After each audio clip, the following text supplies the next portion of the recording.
This is Game Day exclusive on Talksport. Faker Others, Sam Matterface and Stuart Pearce with you for our 12:30 Premier League kickoff as Manchester United face Tottenham Hotspur. We will speak about Christian Romero in a second and his comments on social media, but you can hear playing in the background right now Flowers of Manchester. It was a song composed in honour of those who died in the Munich air disaster 68 years ago, and we've just had a touching tribute to the 23 victims, family members of them in the director's box this lunchtime, and all 23 names, including the 8 Busby Babes who died, were named and applauded, and the Busby Babes banner has been unveiled at the Stretford end over to our left-hand side, and a mark of respect here at Manchester United. A tragedy that shaped this club going forward. They had a memorial yesterday at 3:04 in the afternoon, which was the exact time that the plane went down in that tragedy 68 years ago, and such an important part of this club's history. Sam, it feels slightly uncomfortable then moving on to discuss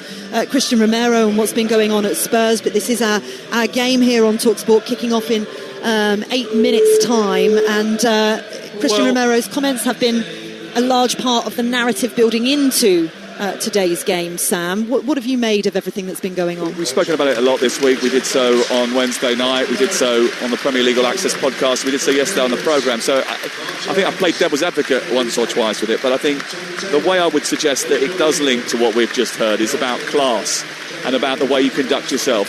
And Michael Carrick came out on Thursday during his press conference and he talked about the required behaviours and responsibilities of a Manchester United player.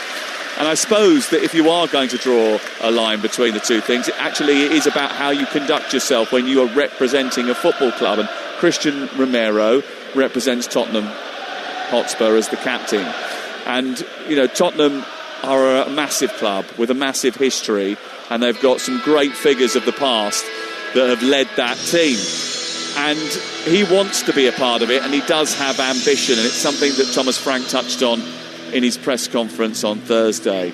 But you've got to do it in the right way, and I think sometimes, as Stuart has said, he's been too eager to be the superstar on the pitch, go in for challenges that he can't win, get up the pitch and try and influence things when it leaves his teammates exposed, and a lot of it sometimes feels as if he's doing it for the reaction of the crowd rather than the benefit of the team. And actually what Tottenham need is responsibility, behaviour and discipline to get them back onto an even keel, and he's got to be a part of that. Yeah, absolutely well said. He does have to be a part of that. It was very uncomfortable watching Thomas Frank in his press conference yesterday being bombarded with questions and him trying to give his side of the story in the most comfortable way. I almost felt like I was in a courtroom at times where the semantics were really important with the way he said we're dealing with it internally. I can't tell you very much more than that. But there's more struggles than just that, Stu, at Tottenham at the moment, because they've struggled for goals. They feel disjointed. They've got a crazy-looking injury list, which we discussed earlier on. What does Thomas Frank need to do with this side to kind of get them more on an upward trajectory that we're seeing Manchester United on at the moment? Well, I think if they look at Manchester United for a team that you want guidance from, it's took Manchester United 3 games probably to turn almost, I wouldn't say the culture round, because that shouldn't be football. It shouldn't be, 3 games one way or 3 games the other, But United have turned something round, a togetherness on the pitch, a work ethic on the pitch. The team look as though they're playing for each other at this moment in time.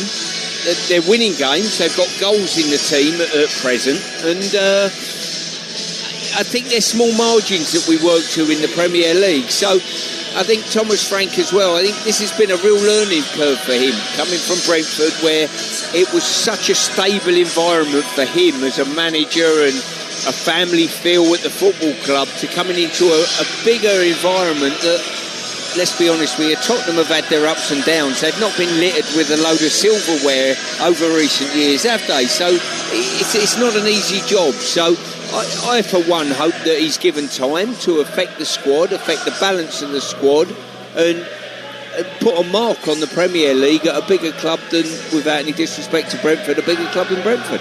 Well, hopefully Dominic Solanke's return to fitness can help Spurs turn a corner, but they do have a fantastic record against Manchester United of late. I'll mention that in a moment. The players are in the tunnel, a really warm embrace actually between the two managers, Thomas Frank and Michael Carrick, who actually sat down for a television interview back in September, which Carrick was asked in his pre-match press conference about what insights he took from Thomas Frank.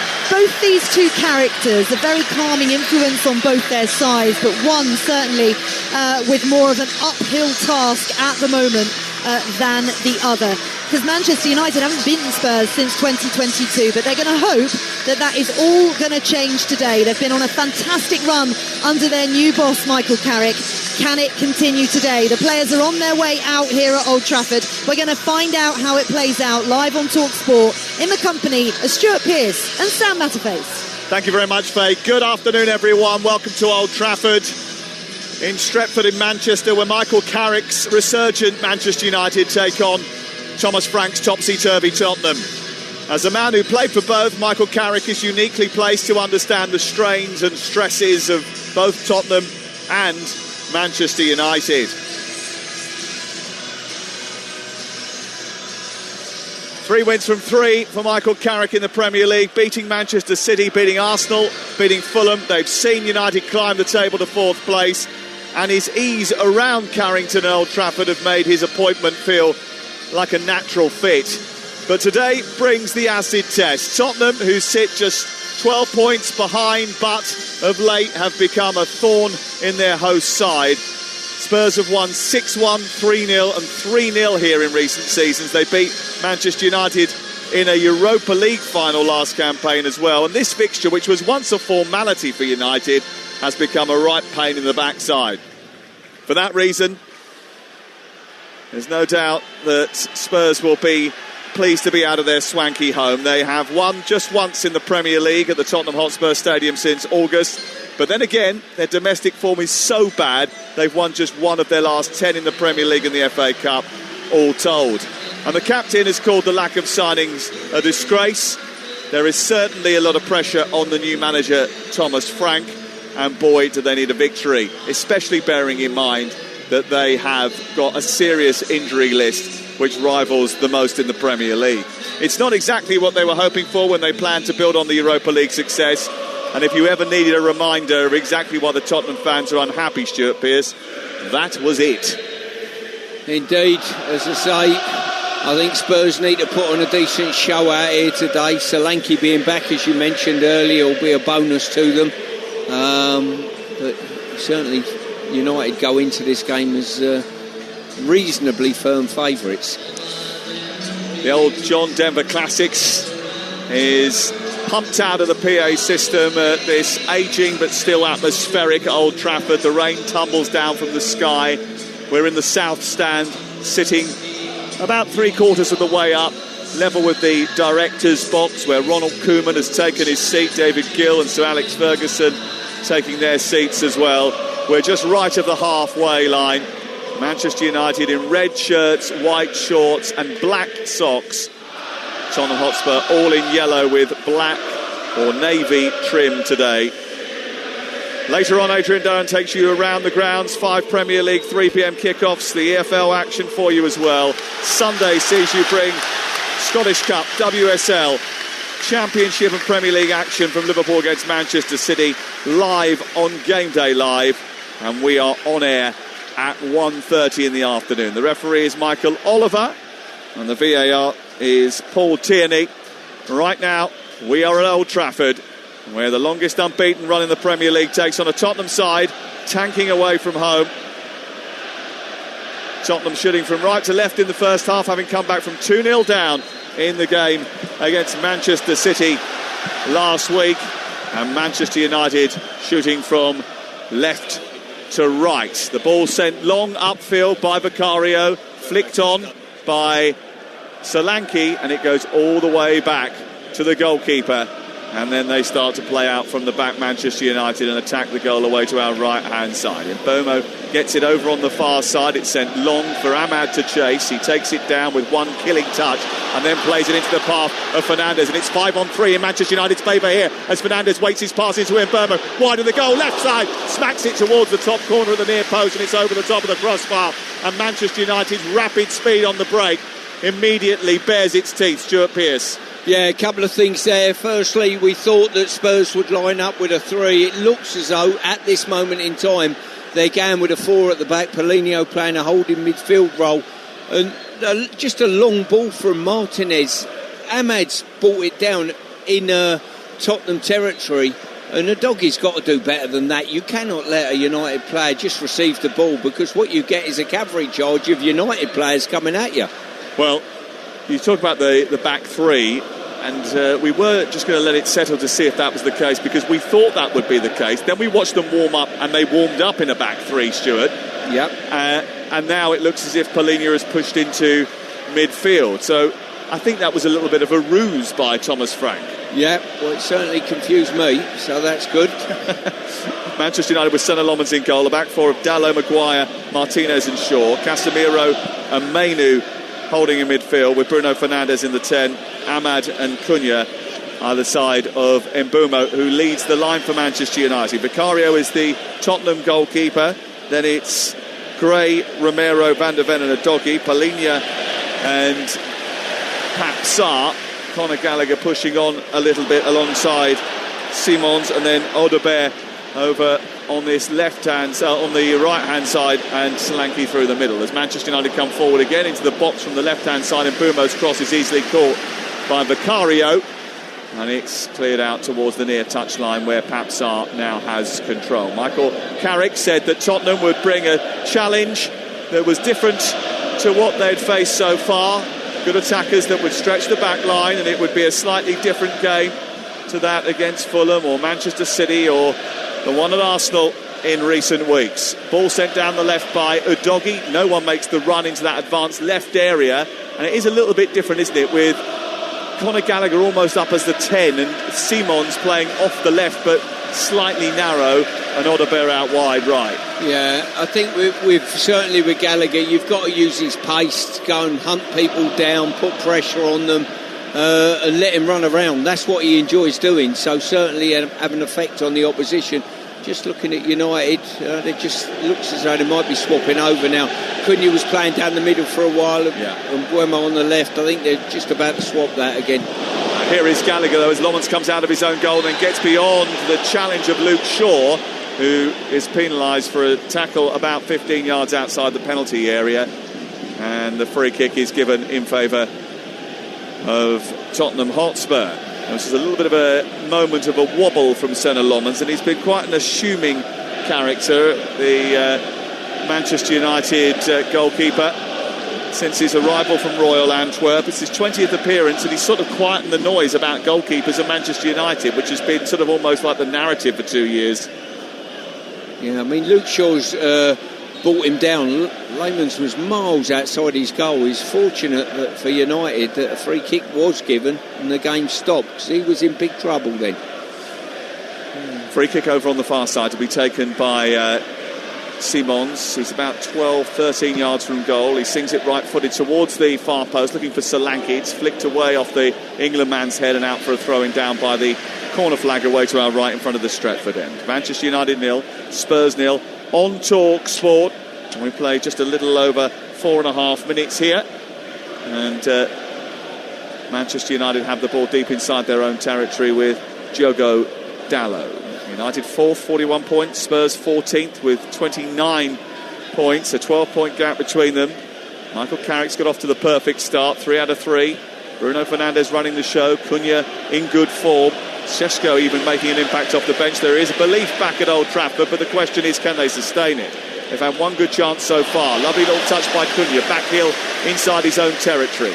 Into Fernandes and then out towards the far side. Collected now by Shaw, who dabs it back infield to Lisandro Martinez.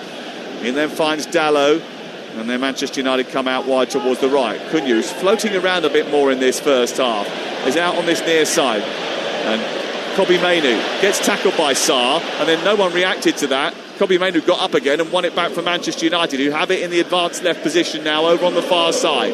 Into Mbeumo, and then back to Mainoo again. Manchester United in possession here and just slowly laddering up the pitch.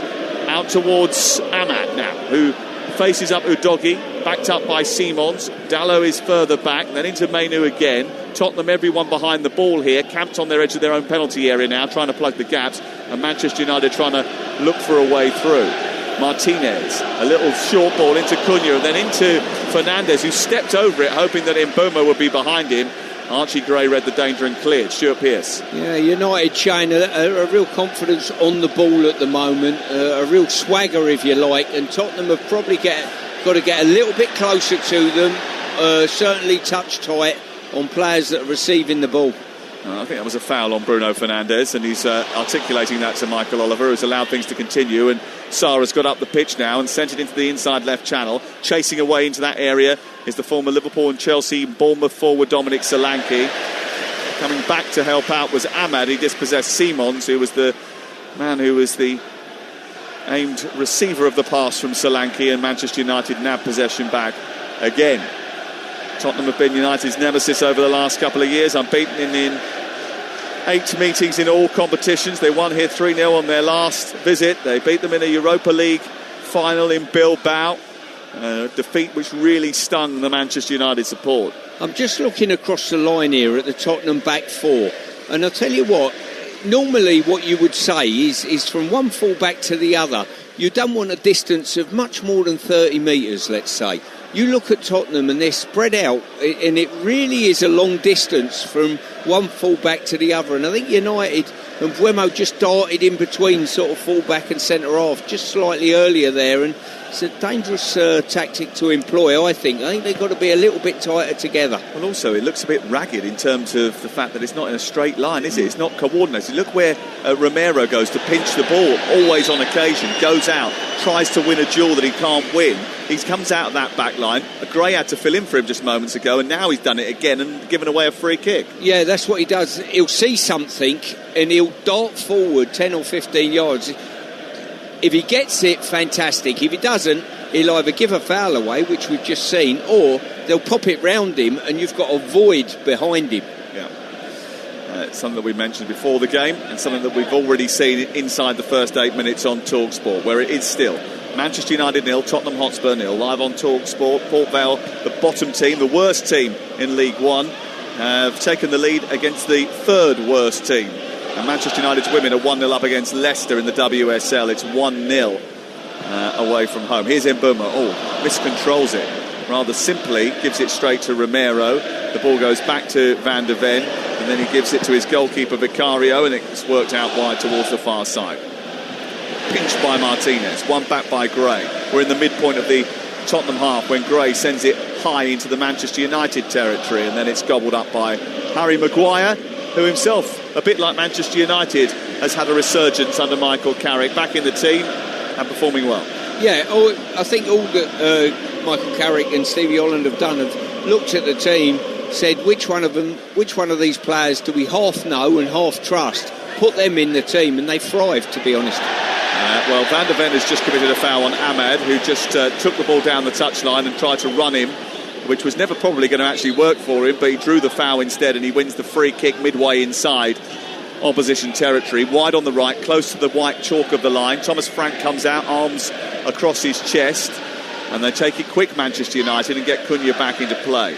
Fernandes now travels infield, shuttles it back into the path of Harry Maguire. Maguire to Casemiro. He slides it back down to Ahmad on this near touchline, and then he's got 2 yellow shirts in front of him as Tottenham again get men behind the ball here, and it goes back infield to Martinez, who travels forward. 9.5 minutes gone, 0-0. Brilliant from Mainu into Casemiro, whose strike takes a deflection, bounces back into the penalty area, comes to Fernandes, who shanks it, didn't catch it at all well, and it's cleared away by Archie Gray inside the box. Martinez again, who played a good role in that move, does well to pop it off towards Mbeumo. Out on the far side, the Manchester United left as they come forward once again, trying to piece their way through this tightly packed Tottenham defence. The shot from distance from Casemiro is pulled out by Vicario, diving to his right, but the danger's still not past. On the edge of the area, Kobe Mainu gets it. There was a foul by Mbeumo on Gray, and the free kick is given just inside the area on the right side, but it remains 0-0.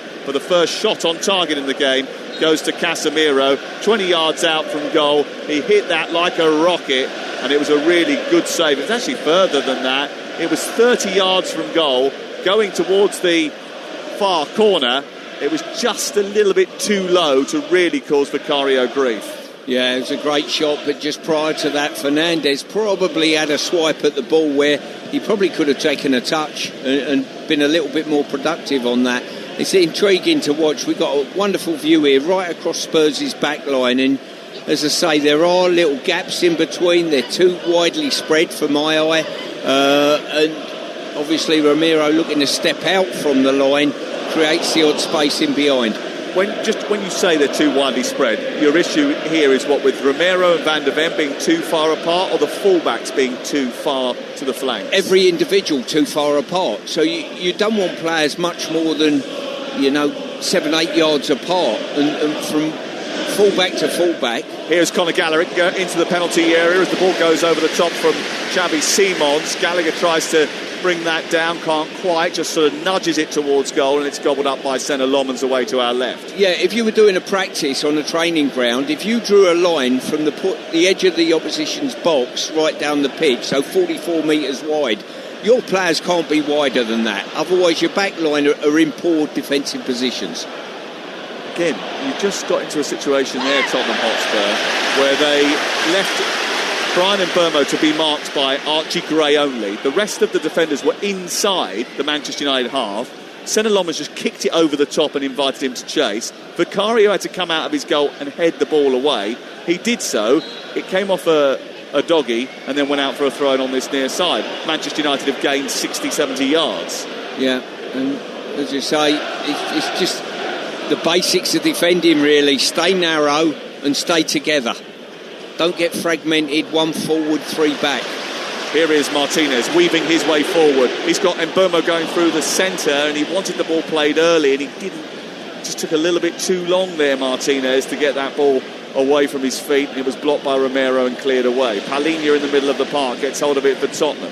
Guides it back to his goalkeeper, Vicario, who played 13 minutes. Manchester United have looked the most likely in that opening 13 minutes. Casemiro's just almost pinched the ball from Sarr inside opposition territory, and now a doggy brings it clear over the halfway line, tackled by Casemiro, but the ball runs through to Solanke and then on to Gallagher, who plays it a little bit behind Odegaard turns and runs, and overlapping was Gray into the box, back to Odegaard, right corner of the penalty area, bit of space for Palhinha, whose strike hits Casemiro, comes back to Sarr, he smacks it straight at Harry Maguire, and the ball ricochets towards the halfway line. And Tottenham have had a first little spell of real attacking football on the edge of the Manchester United penalty area. Yeah, good counter-attack by Spurs there. Gallagher's ball just a little bit behind Odegaard, and that probably slowed the attack a little bit. Yeah, Conor Gallagher, who came in from Atletico Madrid. He started 50 games for Atletico Madrid last year. Actually scored against Manchester United in the 4-3 against them back in April 2024. Here is Simons, back to João Palhinha, then back to Simons once again, and then onto the left-hand side where a doggy high up is trying to take on Dalot. Dalot comes in field, feeds Pap Sarr. Sarr skips round Casemiro, gets into the penalty area, low ball which is steered away by Harry Maguire, and it comes out on this near side and it's away for a throw-in. It's Tottenham Hotspur away at Manchester United, still 0-0. And Tottenham actually so far off the pace in the first half, Stuart, last week, but much better in the second half. And I can't really work out whether that was because they got their act together at half-time or because they had absolutely nothing to lose by playing at 2-0 down. Either way, it's fascinating to see which Tottenham turns up today. Yeah, it certainly is. Just exposed Casemiro's lack of pace on a couple of occasions, Spurs, just dipping past him. And obviously pace is not his forte at this moment in time. No, not at the grand old age of 33, coming up to 34. Here is Gray sending the ball long towards the right-hand side. Romero up from the back, heads the ball down. It's loose inside the area. Van de Ven is in there as well. Gallagher's cross is chested down by Simons, trying to get it under control to get a shot away. It's blocked by Dalot. Comes back out to the edge of the box where it's in the path of Sarr. Sarr towards the left, and now a doggy with a low ball in towards the near post, and coming up was Solanke to try and get on the end of that, collided with Casemiro, and now Manchester United look to escape. Mbeumo up to the halfway line. He's got Palhinha for company, who waited and bided his time before diving in for a challenge, and he puts it out over on the far side. Be interesting to see whether VAR looks at that. They didn't. We play on. Yeah, top quality tracking back by Paulinho just then, but you've got to say Casemiro, he may lack pace, but he knows where to be at the right times and just filled up the centre of goal there and just nestled, I think it was Solanke off the ball on the 6-yard box. Yeah, just a little tussle with him at just the right time just to stop a certain goal from being scored. Maino picks it up. Tottenham starting to find their rhythm now, 16 minutes in at 0-0. Solanke is ahead of Simons, but he's being trapped by Mainu. Mainu's just shuffled him out towards the near touchline. Simons put it out of play. It's a Manchester United throw. Lewis Travis has scored an own goal to give Ipswich a 1-0 advantage at Derby over on Talksport 2. Both teams in the top 6 or looking to finish in the top 6 this year. A bit of momentum building at Derby under John Eustace as Casemiro comes forward. In towards Mbeumo. Cut out by Gray. One back by Tottenham. Gallagher takes it wide towards the right-hand side as Tottenham look at it. Back it goes infield and it's at the feet of Paulinho. And Tottenham just controlling possession for a moment or two. Yeah, just having a little spell, Spurs, at the moment, aren't they? Enjoying it. No pressure on the ball, so they can dictate the tempo of the game at present. And United might be having a slightly different game. You know, the one here against Manchester City, the one away at Arsenal, obviously, they're behind the ball and limited of possession. This is a game where they're expected to get on the front foot a little bit more. Thomas Frank has lost on all 4 of his Premier League visits to Old Trafford as Manchester United head coach. In each of the last 2 seasons, his Brentford side actually scored first here and then ended up losing 2-1. He'll hope that history doesn't repeat itself with Tottenham. They've won a free kick on halfway. A doggy back to Romero, who's in the Tottenham half, deep inside the Tottenham half. Remember, we got all 10 Premier League games for you during the midweek run of matches. Every single one of them Tuesday night, Wednesday night and Thursday night when we were at Brentford against Arsenal. And right now you're listening to Manchester United 0, Tottenham 0 on Talksport with Sky Sports. And don't forget that now you can stream all the Sky Sports action flexibly, like Newcastle versus Brentford. Live today, search Now Sports. Here is Gallagher, right side, ball into Solanke. Cut away by Maguire. And I think there was a foul by Solanke on Harry Maguire. Interesting, isn't it? You know, there's a lot of talk about who's going to be the backup to Harry Kane in the summer, with Ollie Watkins picking up his injury. Solanke back now for Tottenham and scoring goals. Dominic Calvert-Lewin scored again last night and was a real threat for Leeds United. Tammy Abraham is back in the Premier League. Yeah, out of all the individuals you named, you still think it's a massive drop-off from Harry Kane, really, don't you? That's the thing. And most strikers are, really, aren't they? Yeah, fair point. But to be fair, Tuchel will be absolutely keeping his fingers crossed that one of those individuals or somebody you haven't mentioned comes from nowhere, you know, and stakes a claim. I think maybe a year and a bit ago they might have been thinking that Liam Delap might have emerged once going to Chelsea, but he's only scored 2 goals there so far this season. 19 minutes gone here at Old Trafford. Manchester United 0, Tottenham Hotspur 0. Here is Vicario. Clips the ball forward out towards the wide right position. It goes over the head of Odegaard and out of play and away for a Manchester United throw. Tottenham slightly... This is what I mean about the width of... A doggy should be another 5 yards in, which pushes Van der Ven a bit over, and all of a sudden they're nice and condensed, you know what I mean? But they're not. A doggy's stand right here. You've no need to. When that ball's in transition to Ahmad, if it gets switched, you can always cover that ground. At the moment, look at him. He's dropped way off. Both fullbacks are way behind both centre-halves. That's wrong. Yes, we'll go illustrate that point in just a second, but Dallo is coming forward in his left space. But Cunha, who swept the ball towards the far corner, and he hit it on the run. It went curling towards that top corner. Vicario panicked and went across, but couldn't quite get near it enough. Luckily for him, it whistled past the post by about an inch.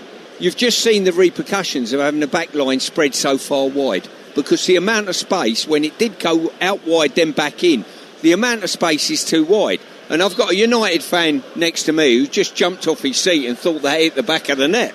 It was very close from Matthias Cunha, who's in a good run of form. And just to illustrate the point, when that attack was building, Gray was about 5 yards in advance of Romero and Van der Ven. Yep. Doggy was about 5 yards in advance on the other side, but he was sort of keeping an eye on a player for whom he didn't need to look after because the ball was so far on the other side of the pitch. Well, it's on the opposite touchline. At that stage, your only mentality should be covering your central defenders and narrowing off. Yes. Anyway, they sort of got caught there, and Cunha almost took advantage just by dropping off into the pocket vacated and then shooting towards the far corner. It was a very good effort from Matthias Cunha, and Manchester United may feel as if they could have been in front. Fernandes swings the ball round the corner into Ahmad, who exchanges passes with Cunha, who's now on the hunt. He feeds the ball into the direction of Mbeumo. How many times has that happened, by the way, that Archie Gray has come in from right back to cover the lapse from the central defenders who are supposed to be marking Mbeumo? Yeah, as I say, United's formation as well will cause Spurs playing in this manner a problem, because there's good fluidity there. Fernandes will operate in areas it's difficult to pick him up. So as we're looking at Cunha's come off the flank now and just dropped in 10 yards on the same line as Mbeumo. That is a real problem for a defender, because he can't step out onto Cunha because he's leaving a player behind him. Here is Casemiro now getting forward, out towards the far side, where it's collected by Luke Shaw. Luke Shaw back to halfway, then into Lisandro Martinez. 22 gone. It's still 0-0 between Manchester United and Tottenham Hotspur on Talksport. And Dalot has clipped that ball forward into Cunha, who's flicked it round the corner, chested down by Mbeumo, then only half cleared by Van der Ven. Mbeumo's picks up the loose ball. Ahmad is running towards the edge of the area, in towards the box. Fernandes with a first-time effort, narrowly wide of the right-hand upright. It was excellent from Manchester United. They were keeping an eye on Ahmad. They were watching the decoy run from Diogo Dalot, but it was Fernandes who they left free inside the penalty area, Spurs, and they were once again victims of their own looseness, really, allowing him to have so much space. He had a first-time shot away that went to the far corner. Again, Romero and Van der Ven dragged out of position. Who was Romero marking in those circumstances? Well, he stepped out, but he stepped out too late to put pressure on the ball. And then from that moment on, Sam, he's chasing his tail to get back into slot. By the time he's got back in there, he's still 4 yards out of position. Now, let's not go on about him all day. I can't do that, so let's move on. I'm talking to myself here, actually, not you. Is that you giving yourself a talking to? It is. It certainly is. But listen, United have had a few good options. Tottenham got a bit of ascendancy about 5 minutes ago, dictating the pace of the game, but United just discovering a few shooting opportunities, which they probably rushed a little bit more than they had to. Yeah, well, they should have scored a goal so far, and only Burnley and Wolves, the two bottom sides, have conceded more first half goals than Tottenham so far this season. They probably should have conceded one here. Here is Pape Matar Sarr onto Simons, who's trying to score one for Tottenham Hotspur. Into the box he goes. Well, that's an odd pass, because Gallagher and Odegaard had come out of the penalty area and he forced the ball into the inside right channel, and they were caught out there, and it dribbled behind and away for a goal kick away to our left-hand side. Yeah, a little bit unfortunate there. He's put his head down to play the pass, and by the time he's put his head down and then went to play the pass, there's been movement out the box rather than in. Ball cleared upfield again towards Mbeumo, who I think they fancy for a bit of pace over on that far side, Manchester United. It's bounced to him again after Mickey van der Ven came into midfield to win a tackle. He's now getting back into his position, which was occupied by Pape Matar Sarr for a couple of moments. In it goes to Martinez. Manchester United in possession just in front of the centre circle.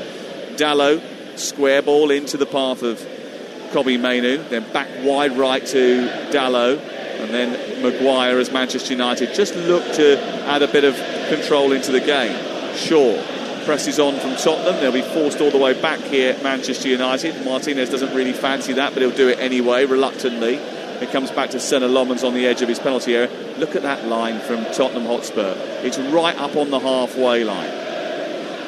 And if Mbeumo gets into a position where he can make a sprint down one of the sides, and they are in a little bit of trouble, because there's a lot of green grass for the Manchester United forwards to run into. Lovely little play by Kobbie Mainoo, a body swerve, and then he checks it into Ahmad, gets the return. Now Fernandes breaks down the right, drills the ball towards the edge of the area. Again, it was a risky pass, didn't quite come off, but it's going to come back to Cunha. Cunha, who stays in possession of the football. Then it comes back to Fernandes after a brief penalty appeal. It deflects off Romero. It's hit by Fernandes. He couldn't get it anywhere near the goal, and Pat Mate Sarr will bring it clear.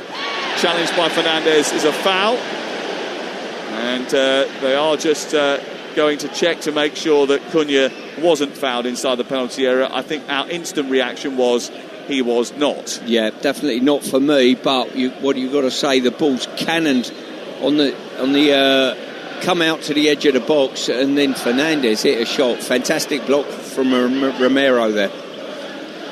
Van der Ven leaves the ball for Vicario. They play on after a brief VAR check. It's cleared away by Vicario from the left full-back position, looking for the runner Solanke. He and Maguire tussle. It's a bit physical from Maguire, and the complaint goes in from Solanke. It's cleared away. Swindon lead Oldham by a 1-0 in League 2.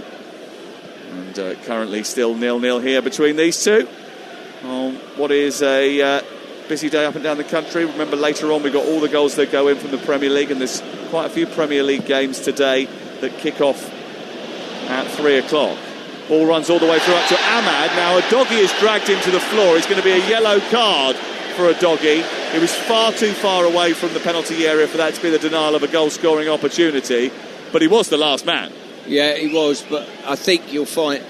I think Ahmad just strayed offside there. The linesman kept his flag down. I think this would have been offside if anything critical come of it. Well, he has been given a yellow card, and because it's not going to be overturned by the VAR as a dog, so they won't be able to overturn the card because of the offside. So they'll send it into the box instead, onto Kobbie Mainoo, who gets dispossessed by a doggy, who drops to the floor and somehow scissors the ball away, goes out towards the corner flag. Odegaard takes it out of play, and now Manchester United believe that it was a corner they should be awarded there. The referee was not as forthcoming with his decision. As I say, the longer this game goes on, you think in this first goal the confidence that it's going to breed in either side, to be quite honest with you, will be quite immense. Well, Manchester United look the most confident and cohesive of the two units so far. The Tottenham backline looks as if it's almost sort of teetering on a tightrope, waiting to fall off, doesn't it? But there have been one or two skirmishes in front of the Manchester United goal that might give the Tottenham fans a little bit of encouragement. It remains 0-0. Yeah, that probably sums it up just nicely. Spurs have had their opportunities. Bruno in behind here, but across comes Van der Ven and gets there ahead of the Portuguese, and then Romero brings it clear, but not clear enough. There was a foul there over on the far side, and Romero went in a little bit too. And it's a red card for Romero.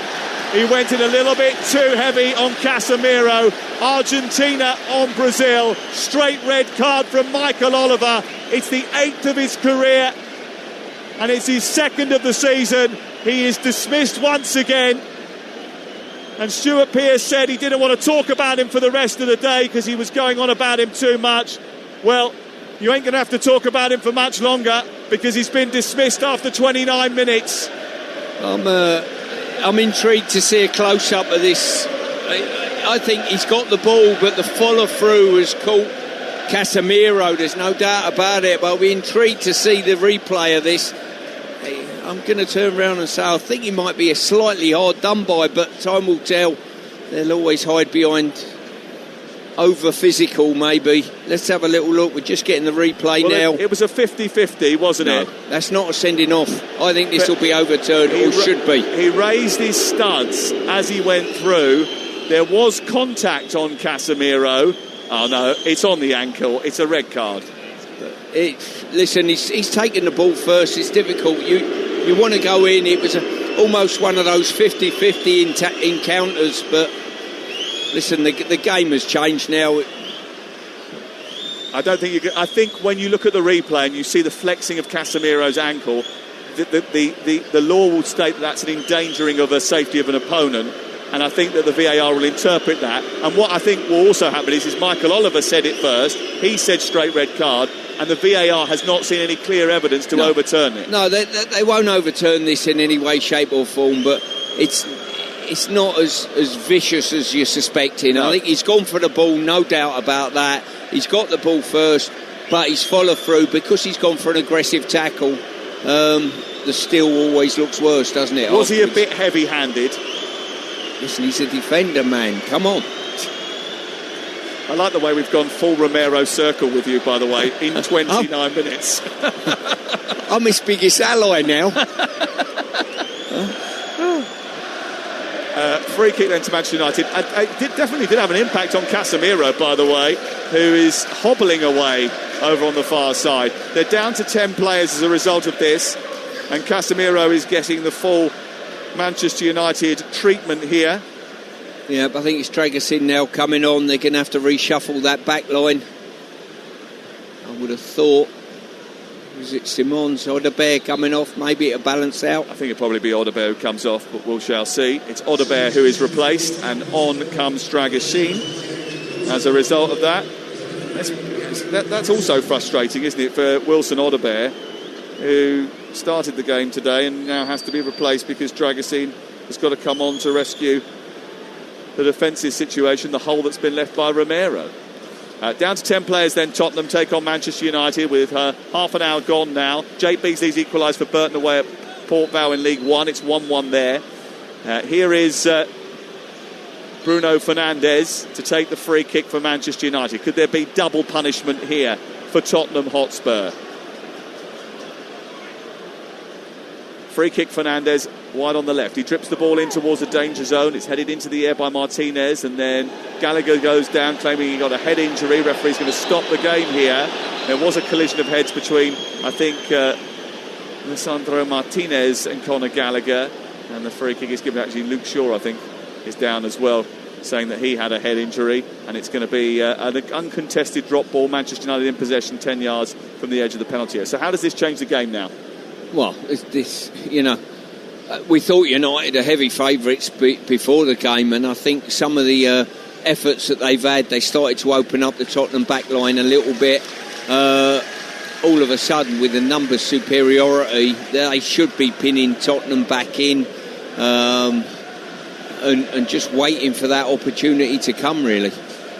Well, I wonder what Christian Romero, the most prolific defender they've got in terms of goal scoring and yellow card accumulating and Instagramming, we'll have to say about that challenge after the game. Of course, there'll be maybe a discussion with Thomas Frank. He might be a little bit frustrated about it. We will discuss it with him straight after the game live on Talksport.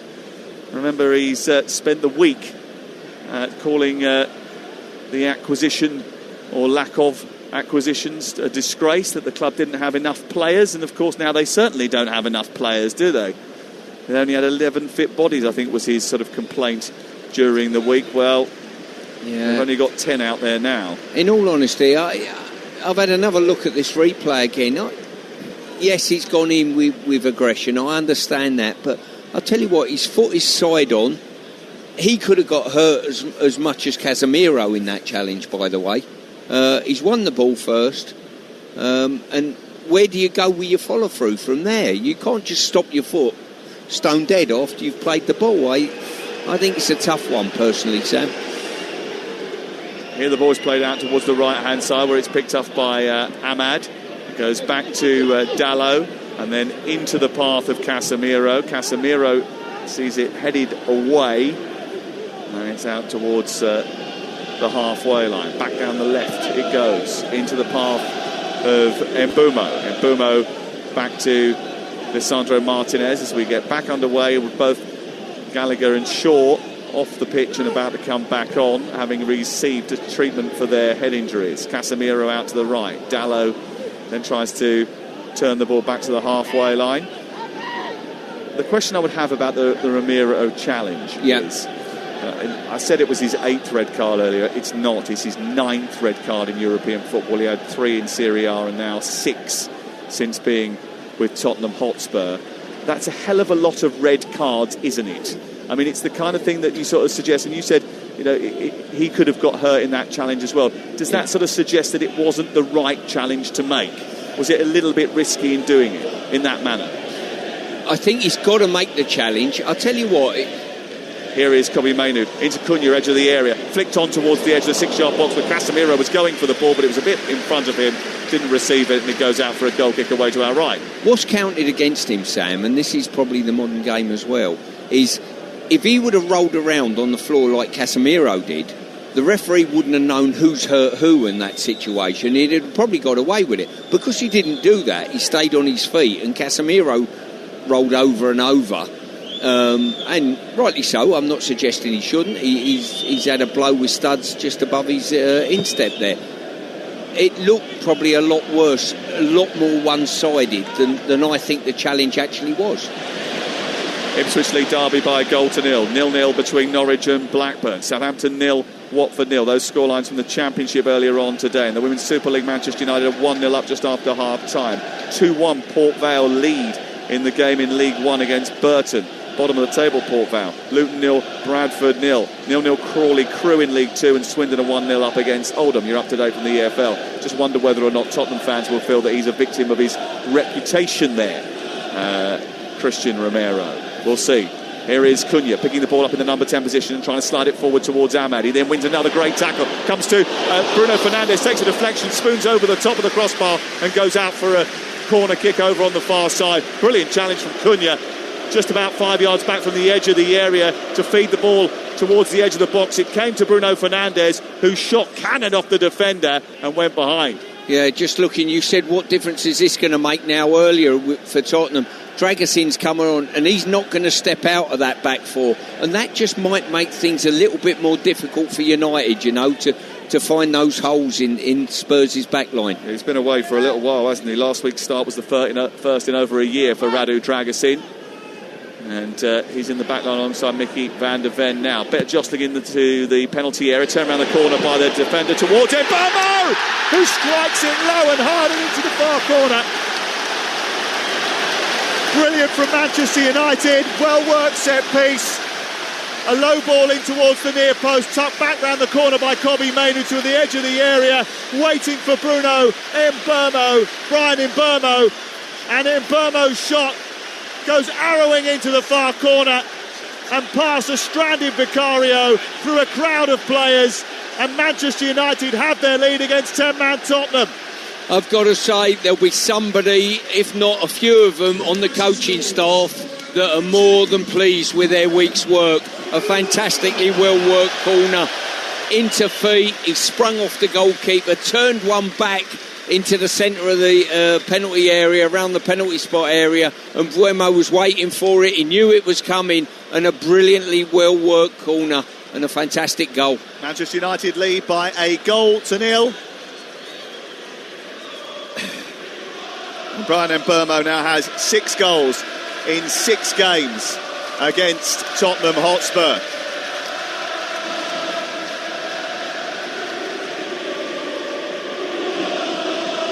Yeah, Spurs not reacting to the pullback. It was a well-worked goal. Didn't react to the pullback to the penalty spot.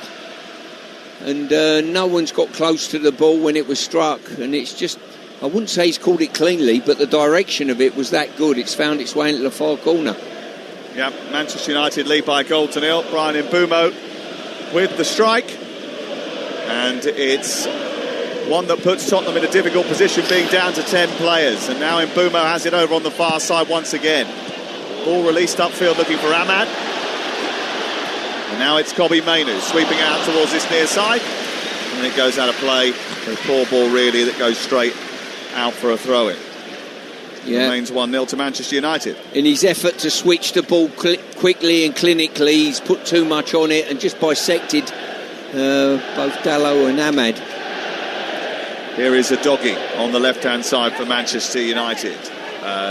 Goes in with Casemiro. Kobe Mainu wins it back. Ahmad takes over. Now it's Cunha in towards the centre looking for Fernandes, and then across comes Carlinhos. There was a suggestion of a handball there, but the ball runs out of play and goes out for a corner on this near side. Well, you'll certainly see how together the Spurs team are at this moment in time in a game like this. You're a goal down at Old Trafford against a United side that have got their tails up of recent weeks.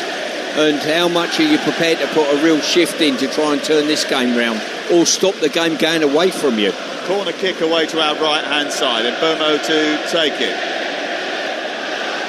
And he places the ball down, raises his two hands in the air, left-footed, sends the ball into the middle of the goal. It's headed away by Doggy, comes back towards Ahmad, and now it's collected by Mbeumo, sends it into the centre, flicked on towards Casemiro, and he heads the ball towards goal, and it's pushed over the top by Vicario. It's an excellent stop from Vicario, and once again, as he posed a set-piece threat against Fulham, he's done it here against Tottenham Hotspur.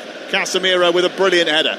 Yeah, it certainly was. As I say, United, poor first corner, got the opportunity to recycle, and when it come in, a slight deflection off a Spurs head, and then it arrived on the head of Casemiro. Great header, and Vicario super safe. Another short corner taken for Ahmad on this near side. He tried a little bit of trickery, and then a Doggy pinched the ball. Lisandro Martinez was adjudged to have given away a foul on the edge of the penalty area, and Doggy has gone down there, and the free kick has been given. Bryan Mbeumo has scored the only goal of the game. Manchester United lead by 1-0, and the goal coming just minutes after the sending off of Christian Romero. The referee, and then his VAR, who is Paul Tierney. Two experienced referees. I mean, Michael Oro is one of the most experienced referees in the Premier League, by the way. Ahmad has made a run through the middle. I think he went a little bit too early there. The ball was too long for him anyway, and it runs all the way through to Vicario. But they're not shy in getting that ball over the top and running in behind. It was a theme against Manchester City. They did it once or twice against Arsenal as well, and it's been a success on occasion here today.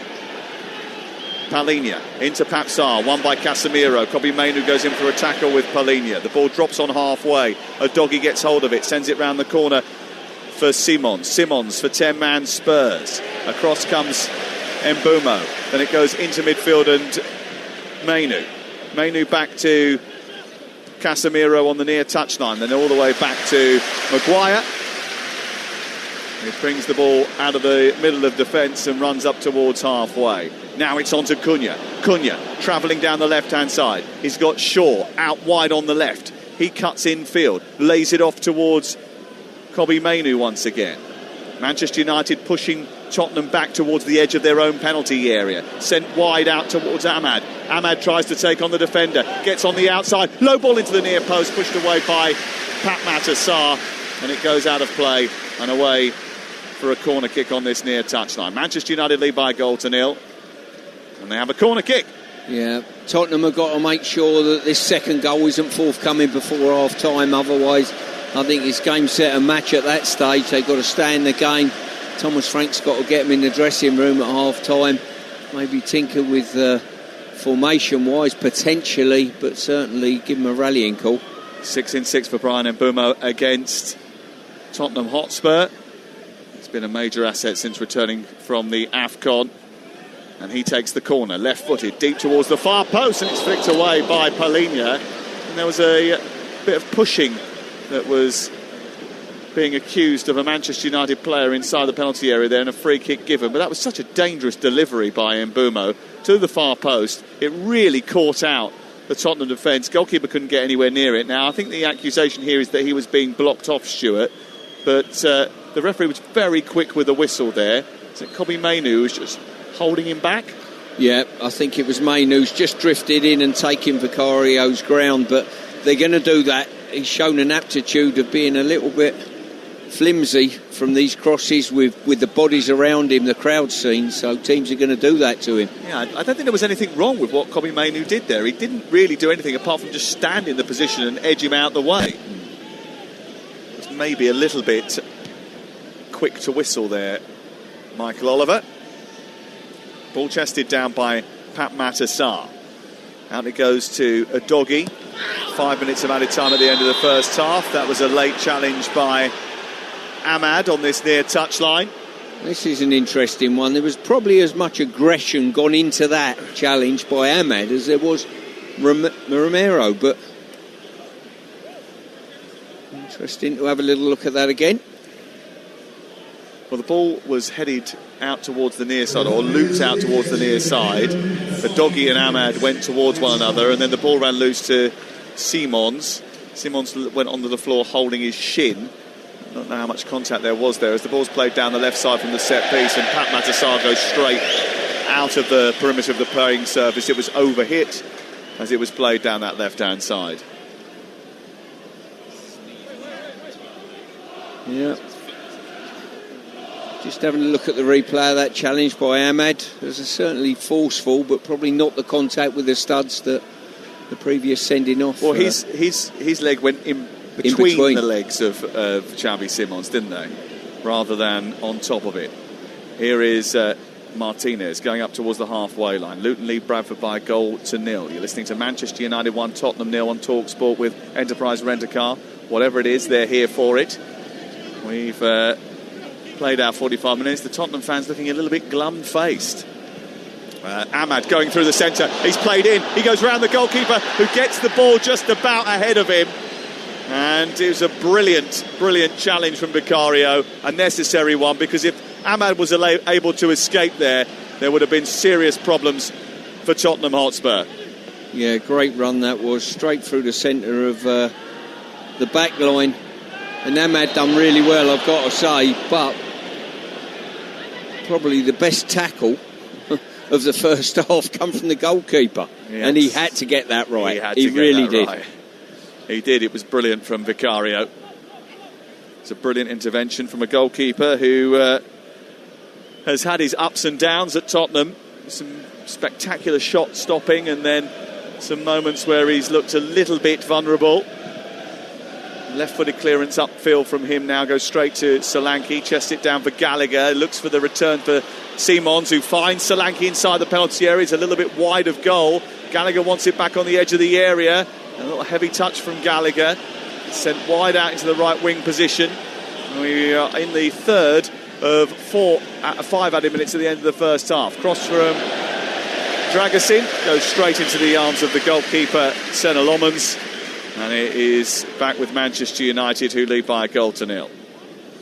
Yeah, as I say, looks as though we're going to go in at half-time 1-0. Tottenham's just steadied the ship slightly after that sending off and goal.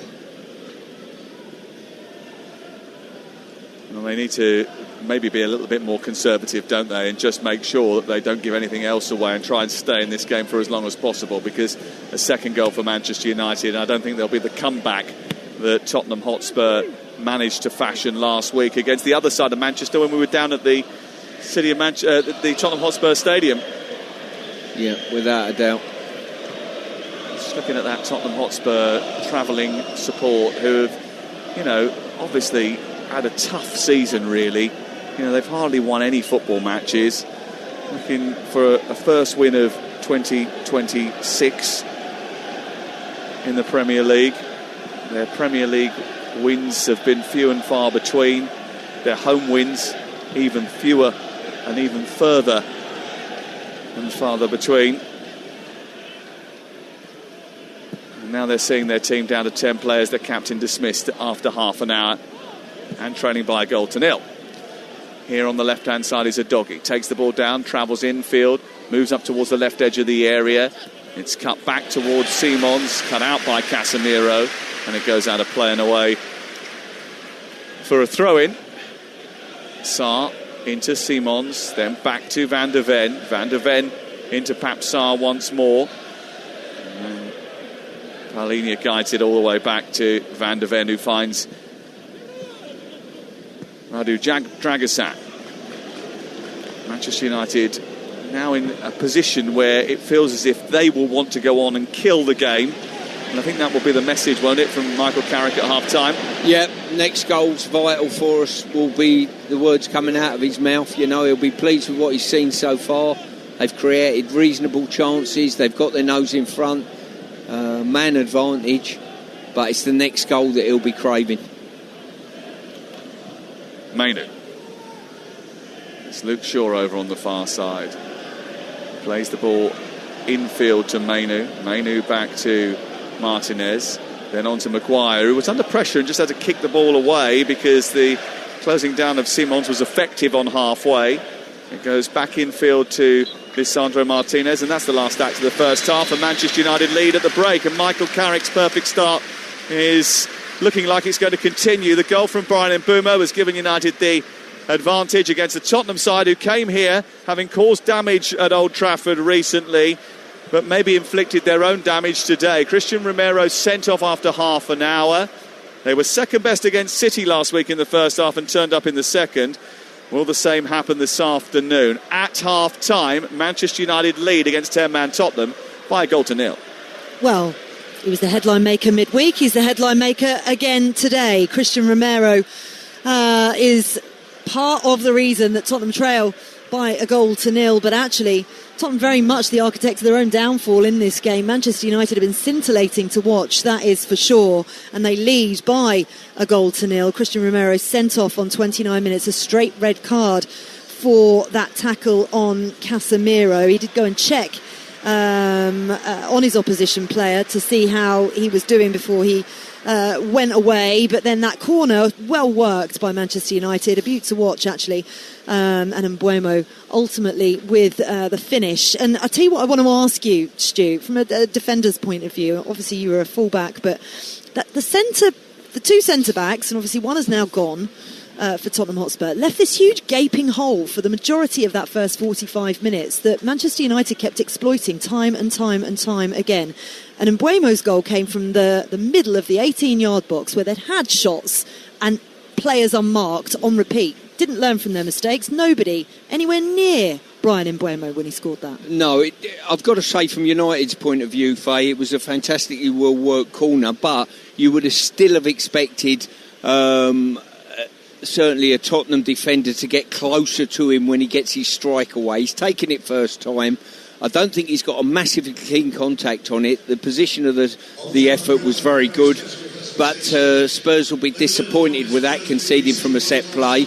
But it was a well-worked set play. You can see they worked in it on the training pitch. And on top of that as well, I mean, I've been picking holes in Tottenham's back line. I think they're too spread, especially with Romero. He steps out of line, leaves holes in behind him, and that will be something that you bet your bottom dollar United had looked at all week, you know, to try and exploit a little bit. And, well, he's off now, so they've got an uphill struggle. And listen, we were in the press box and Flex is back with us. I was watching you throughout the game. You were thoroughly enjoying yourself in that 45 to 50 minutes, for sure. But all of us looked at each other when we initially saw the contact from Romero on Casemiro and thought, no, don't think that was a red. You know, by the laws of the game, it is a red. And immediately when Michael Oliver gets his card out, it's very difficult to then overturn that in terms of the VAR. But was it... this is a difficult question for Manchester. Take your bias out of it. What did you make of the sending off? I do think in today's game, I think it probably meets the threshold for a red card. I think what the VAR will be looking at is he in control of it? How much damage can he inflict on the opponent? Was there intent? It wasn't intent. I think Romero is the type of character as well, with his track record maybe, and maybe how he plays the game. His emotions, they can sometimes spill over, so it would probably be unfair to say that he went in there to go and hurt Casemiro, and I think his reaction after it is to make sure that Casemiro is okay. His compatriot Lisandro Martinez is over there as well, so I don't think there was any intent. But in terms of the threshold of what today's game is and how these games are ref, Stuart will probably see it in my... That will be one of the ones where in my day, never. But I think that the follow-through is there, and the follow-through goes onto the top of Casemiro's ankle, and that is dangerous. And I think that's where it becomes dangerous. Whether there was intent or not, the follow-through becomes dangerous. So for me, I think it is a red card. If it was given against a Manchester United player, also I would be disappointed. But again, in today's game, I can see why that is a red card for me. Stu? Once again, good points. I don't think there was any venom there to hurt somebody. There's no doubt about that. I think we're all in agreement on that. So I almost feel a little bit sorry for him. He's taken first contact on the ball.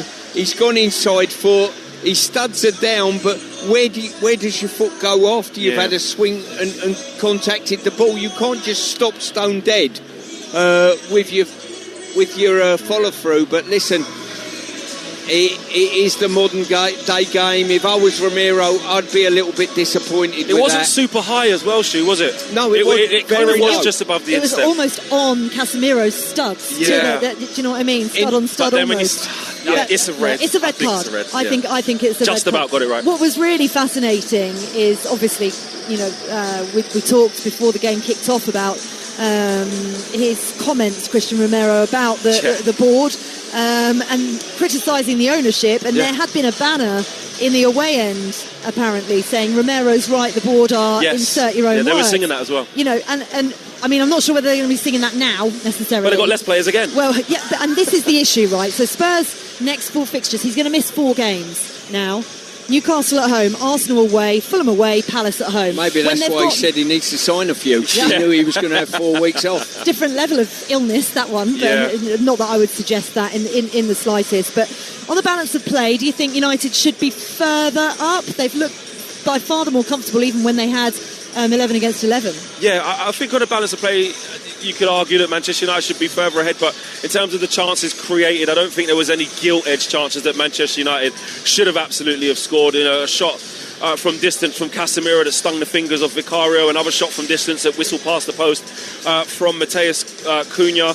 Ahmad in, but a really good tackle from Vicario. Other than that, there haven't been any gilt-edged chances. I think that's the next stage for Manchester United to see this game out. You've gone one up, which I worried a little bit. I did, because this is the game that probably people thought Fulham would be, where Man United on the front foot against the low block. That's forced Spurs into that because of the 10 men. But they've got the first goal, and I think now it's about asserting themselves and making some real gilt-edged chances and going on from there. Yeah, and let's see what Thomas Frank does with his 10 men. As obviously, Dragusin has come in at the expense of Odobert. Maybe he'll make more changes at half-time. Actually, when you look at their bench, don't know who they would bring on, actually. But at half-time, it is Manchester United 1, 10-man Tottenham 0. Elsewhere in the EFL Championship, it's Derby 0, Ipswich 1. You can listen to that live on Talksport 2. Norwich 0, Blackburn 0. Goalless as well between Southampton and Watford in League 1. Luton lead Bradford by a goal to 0. Port Vale lead Burton by 2 goals to 1. It's goalless between Crawley and Crewe in League 2, but Swindon are 1 up against Oldham. Right, this is Game Day exclusive on Talksport. Manchester United 1, Tottenham Hotspur 0. We're going to get the latest odds next, and we'll preview some of the other day's action with Adrian Durham and build up to the second half here at Old Trafford. Game Day exclusive on Talksport with Sky Sports. Stream the biggest Premier League games flexibly with Now. Like Newcastle United versus Brentford live today. Search Now Sports. 18 plus. Stream via internet. Terms apply. We all fantasize about our perfect home. Watching the big game cozied up in the snug. Another 7-0 win! Balmy summer nights with the kids playing on the lawn. We're playing real-life football! But come on, this isn't real. Listen, if you're serious about making your fantasy a reality, find out what your home is worth instantly with a free online valuation estimate. Get real about moving. Get on the market. Most common time to obtain an online quote between 1st of April 2024 and 30th of June 2024 was under 3 minutes. Excludes Northern Ireland. Imagine a place where you can escape for a day. Get immersed in a world of rooms, inspiration and expertise. Where you can laze in luxury accommodation. And kids can feast from 95 pence. Tickets are free to everyone and include all the attractions. You've just imagined a day out at IKEA. IKEA, the wonderful everyday. At Betfair, we believe that to play different, you need the right tools. The boots, the world-class tactics, the science-backed nutrition. The pros have their tools, and with Betfair, so do you. Our safer gambling tools work just like the right pair of boots, designed to keep you on top of your game. Open the Betfair app to equip yourself so you can bet at your best. Betfair. Play different. 18 plus. BeGambleAware.org. The beautiful game doesn't stop at the final whistle, and neither does the sun.co.uk. So you can go beyond the last kick with expert insight into the big moments and in-depth analysis of tactics, plus the latest breaking news and exclusives. And you can get it whenever and wherever you want it. To keep up with every kick, just head to thesun.co.uk. It's unbeatable.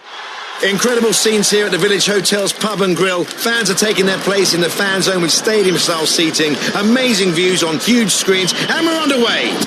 Lovely bit of dribbling there as she tackles the burger stack. Now they're getting down the wings. Sticky barbecue. Unbelievable. Oh, and he's hit the bar. And it's there. His favourite ice-cold beer. What a result. Catch every game live in the Pub and Grill at Village. Get in. Find out more at villagehotels.com. McDonald's wraps, all flavour, no mess. No drips on your drip or grease on your shirt. No crumbs on your keyboard or sauce on your dashboard. Just all the flavour of sweet chilli chicken, barbecue and bacon chicken and new tikka chicken. Wrapped up neat. Served after 11 a.m. Tikka chicken wrap available until the 13th July 26. Fees apply to delivery orders, subject to availability. It's another day at Screwfix, and Sir Mo Farah is still getting to grips with things. So, Mo, with Sprint Delivery, we get the order to them in as little as 20 minutes. Okay? Mo? Mo? Done. He was on the 18th floor. Nice work. But, you know we use delivery riders, right? Oh, now you tell me. Sprint it in as little as 20 minutes. Screwfix. No stopping you. Conditions and geographical restrictions apply. Game day exclusive on Talksport with Enterprise Rent-A-Car. Whatever it is, we're here for it. The spirit of Saturday. Game day exclusive on Talksport.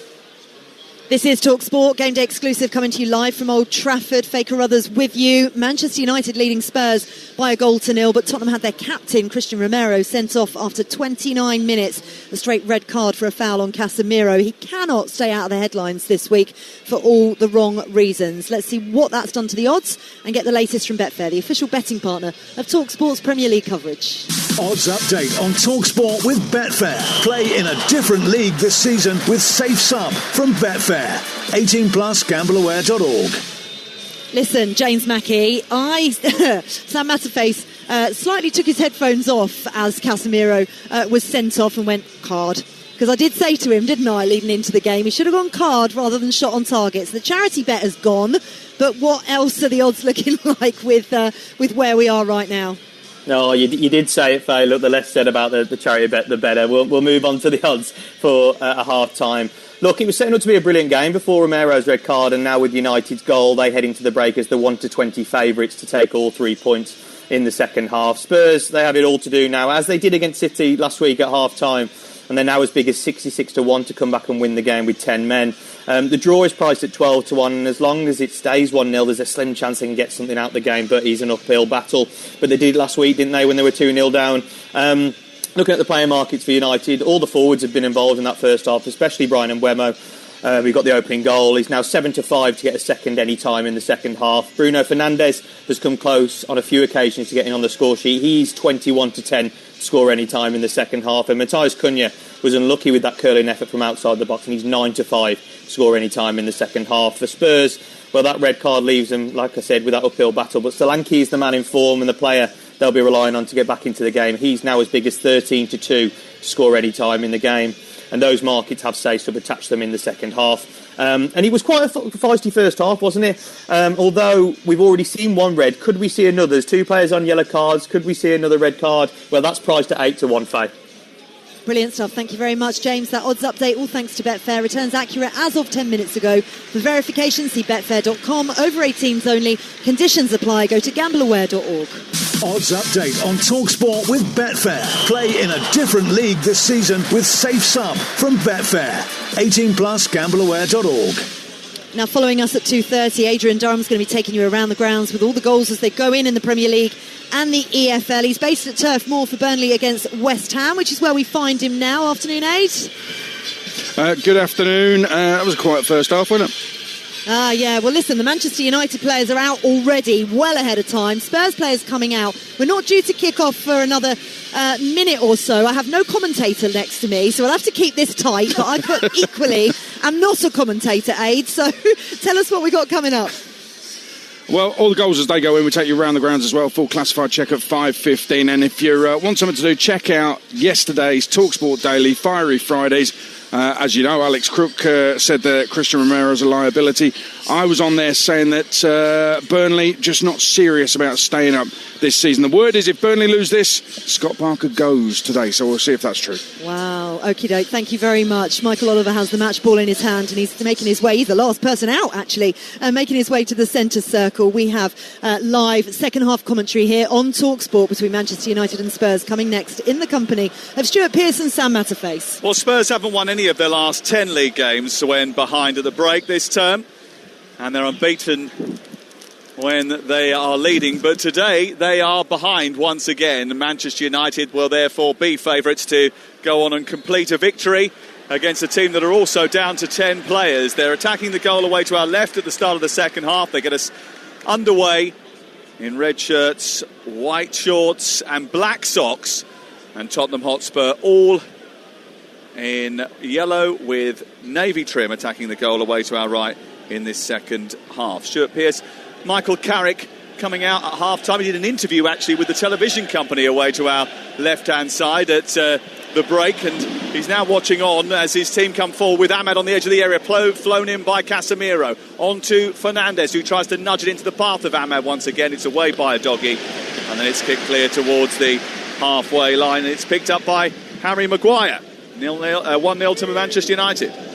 Yeah, Michael will be desperate for his team to get this second goal. I think the longer the game goes on, there'll be a bit of a nervousness around Old Trafford. They'll see it as points dropped if they don't get maximum points from this stage of the game. Manchester United lead by a goal to nil with Senna Lomans in goal. Dalot, Maguire, Martinez and Shaw the back four. Casemiro and Mainu. Then Fernandes, Ahmad and Matthias Cunha behind Mbeumo, the goal scorer, in attack. It's Casemiro has the ball across to Maguire. Go through the Tottenham team for you in just a second. Now down to 10 players as a result of that sending off for Romero. I think it's sort of maybe splitting opinion a little bit. I mean, I don't think it's the worst red card that has ever been dished out. I think when you look at it, as we did several times at the break, here is Ahmad into the area, sending the ball into the near post away by Van der Ven. It's out for a throw. And when you look at it several times like we did at the break, you can see why the referees come to that decision. You can also see why the VAR hasn't overturned it, but it's one that I'm sure Thomas Frank will have something to say about when we speak to him after the game. Yeah, it falls into a category, VAR, wouldn't get involved if it was a yellow either, by the way, it was one of those, in my opinion.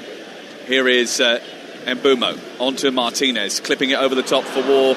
Casemiro to chase afterwards, but across comes Vicario and he clears it away and up over the halfway line. Manchester United 1, Tottenham Hotspur 0. Tottenham Hotspur now with Vicario in goal and a back four of Gray, Dragosan, Van der Ven and a doggy.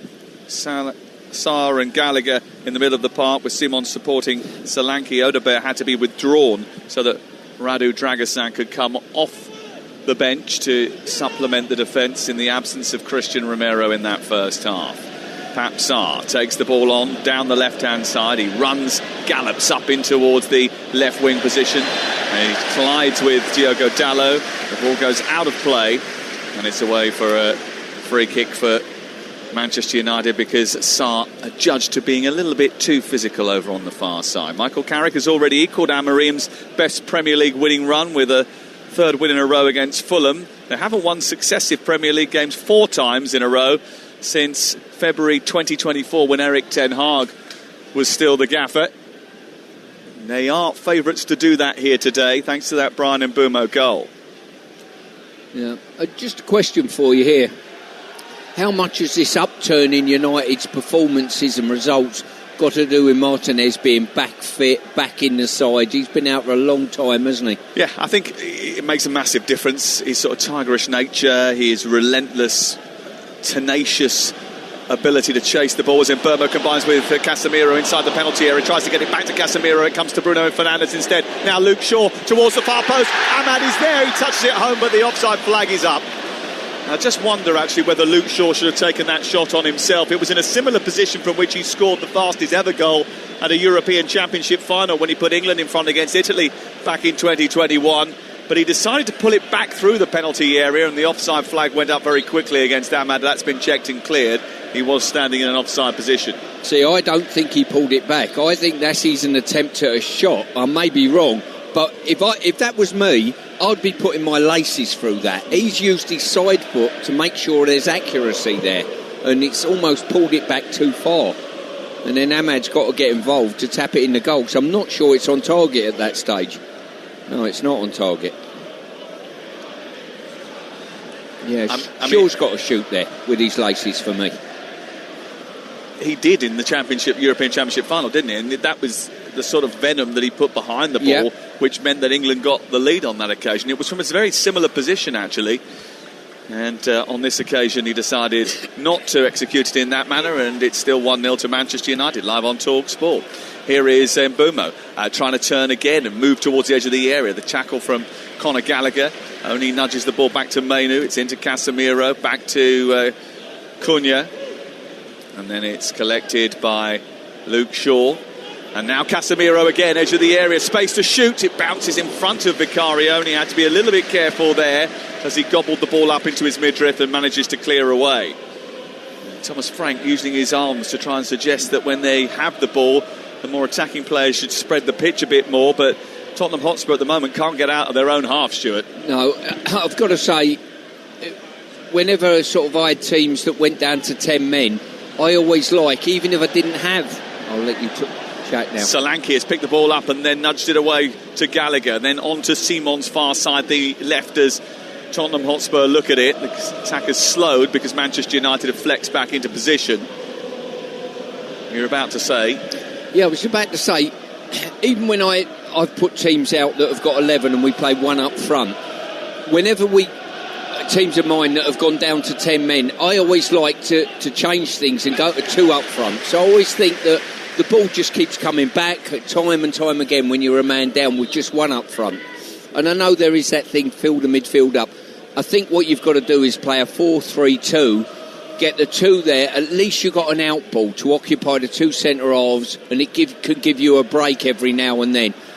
Because what you will do if you have time on the training ground, neither of the Tottenham managers in recent past have had any time on the training ground, you will do sessions where you take a player away. Yeah, and for me, what you're doing, you've got your back 4 intact, you've got targets up front, 2 targets, so not one person, and you've got a midfield 3 that you say you've got to work across the pitch tirelessly. That's where the extra, you've got to overcome the man being down. Gallagher wins the ball in midfield after initially giving it away, and then it's put out of play on the far side by Pap Sarr, and Tottenham just don't feel as if they're in rhythm at all. Tottenham won this exact fixture 3-0 last year. Only once have they won consecutive away games against Manchester United in the Premier League, and you have to go back to January 2014 for that. It does appear to be an issue for Destiny Udogie over on the far side, and he's been sort of hamstrung by injury over the course of a campaign. He's had knee issues, hamstring issues. They've interrupted his season. He doesn't want to have any more issues, and Tottenham really can't afford to have any more issues, bearing in mind the injuries. Are you suggesting that Udogie's been hamstrung by hamstrung? Is that what you're saying? Hamstrung by hamstring. Hamstrung by hamstring? Yes. But also he's had knee injuries as well, which has also checked his progress. Well, it's not got the same ring about it, so we can't use that, can we? I know, but I know you like a little bit of play on words, don't you? Oh, it's... Yes. Currently, Manchester United 1, Tottenham Hotspur 0. For the latest odds, you can head to Betfair, the official betting partner of Talksport's Premier League coverage, where right now Manchester United 20-1 on to win the game. Spurs 80-1 on. The draw is 12-1. That's all thanks to Betfair. Playing a different league this season with Safe Sub from Betfair. 18+. BeGambleAware.org. We haven't really touched on your celebrity mastermind exploits too much, and which is quite something, really, bearing in mind that you have been crowing about them since you recorded it. Told us to keep it all a secret, and then when it's come out, you've sort of been swerving the questions. I have not swerved any questions at all. Because you couldn't stop telling everybody how impressive you were beforehand. No, no, it's true. It's true. I can't deny that. Do you like the sort of... I was crowing. The steeliness of it, didn't you? Yeah. Was it Clive? Is it Clive from Memory? Yeah. Who sort of, tries to sort of make you feel uncomfortable, but I think you made him feel uncomfortable right back. Well, I returned his stare with extra stare. Is there any questions that you got wrong that you regretted in the aftermath? Yeah, there was one, King Cobra. King Cobra. I've gone for King Boa because the wording of it suggested an 18-foot snake, and I thought, I've not seen a king cobra at that sort of length. No, and we know you like to spend quite a lot of time in the wild as well. Yeah. Off comes Destiny Udogie, injured, which is a problem, and Sousa, the new signing, who was picked up from Santos, comes on to play for Spurs for the first time. Is that like for like in that he is a left back, position? yes, he's a young left back. He's only 19 years of age, and it is a left back. He's definitely not an 18-foot cobra. He is only about 5'3.5", and he slots in alongside Van de Ven over on the far side to make an impact at Old Trafford, hopefully for Thomas Frank. I've never heard of a king boa constrictor, I'm going to be honest. No, I get that. I get that. Not that I want to dampen down any of your triumphs, because obviously winning Celebrity Mastermind is a massive triumph. Unbeknown to yourself, you're actually hosing it down as you speak. I'm actually in an ice bath at the moment of criticism. A bit like Christian Romero. Here is Martinez, just left of the centre circle, into Cunha, back to Mbeumo, edge of the area, little touch around the corner, comes back to Fernandes from a back heel from Ahmed. He gets the shot away, it's blocked, and it cannons into the path of Conor Gallagher, who draws the foul as Tottenham try to escape. But Manchester United there, lovely piecing together of the attack with quick, sharp interactions on the edge of the penalty area that open Tottenham up. Yeah, they're enjoying their football at the moment. They don't feel threatened in any way by Tottenham, which is allowing them to play with a real flair. Let's go off to the Emirates, because Arsenal looking to set the weekend agenda in front of Talksport's Alex Crook. And the Gunners make two changes from their last Premier League lineup. That was a 4-0 victory at Leeds last weekend. Calafiori and Jesus come in. Gyökeres and Hincapié drop to the bench. Sunderland unchanged from the team that thrashed Burnley, live on Talksport 2 on Monday. At the Emirates, it's Arsenal against Sunderland. Manchester United give the ball away in the left full-back position. He goes straight to Xavi Simons. He unleashes the shot. It went wide of the left-hand upright. Stewart was a little bit excited there. I got the feeling it wasn't going to go in because of the way that Senna Lomans actually dived. Yeah, he's probably pulled it too much across the goal, but it's Luke Shaw trying to secure possession rather than clear his lines, and it just felt to Simons, who got a good strike away, and probably Lamons sort of dived akin to a Sabutio goalkeeper, really, didn't he, rather than a goalkeeper feeling threatened. Luton 2-0 up against Bradford City. Shaden Morris has scored at Kenilworth Road. Luton 2-0 in front now. Let's go off to the Vitality Stadium. Bournemouth winless in their last 6 against Aston Villa. Can they change that today? Ollie Klink. One change for Bournemouth from their win over Wolves. Ryan comes in for his Cherries debut. He replaces Adam Smith. 4 changes for Villa after their loss to Brentford. Watkins is back in the starting lineup, with Mings, Digne and Onana also coming in. Torres, Maatsen, Bogard and Abraham make way. Foul on Simons by Kobe Mainu.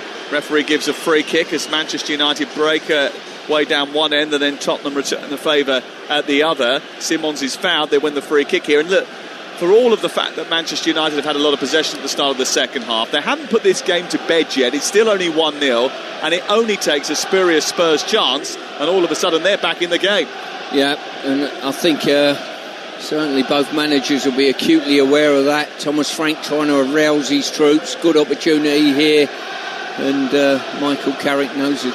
Until they get the second, this game isn't beyond. Former Manchester United set-piece coach, now Tottenham set-piece coach, Andreas Bjorksson is standing on the touchline for Tottenham, orchestrating this as Simons sends the ball towards the far post, looking for Polinia, sets it back towards Papsar. His header keeps the ball alive inside the area. Solanke tries to turn and pop the ball over the top, but Lomans comes out ahead of Van de Ven and grabs it into his chest and bowls it out into the path of Diogo Dalot over on the right-hand side. Everton have already beaten Fulham once this season. Can they record the double down at Craven Cottage? Ian Abrahams is there.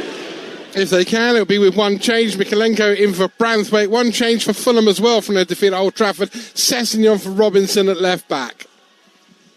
Chelsea looking to bounce back from Carabao Cup elimination in midweek and record a 4th straight Premier League win under Liam Rossigna. Adam Bridge is watching and has team news. And they make 2 changes here at Wolves today. Neto and Palmer into the starting 11. Hato and Delap drop out from Tuesday night's League Cup semi-final defeat. There's debuts for Adam Armstrong and Angel Gomez for Wolves today. That's 2 of the 3 changes from their defeat against Bournemouth. Matt Doherty captains the side and comes into their flat back four.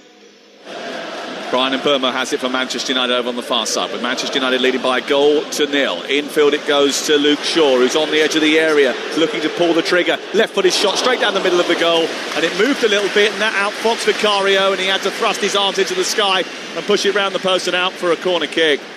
Yeah, much better effort there, I think, from Luke Shaw's earlier one.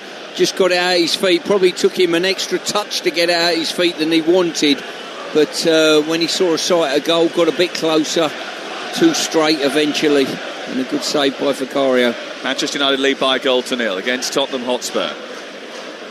We're off to Turf Moor in just a second, but let's just watch this corner here at Old Trafford in front of the Stretford end as Manchester United look to try and double their advantage.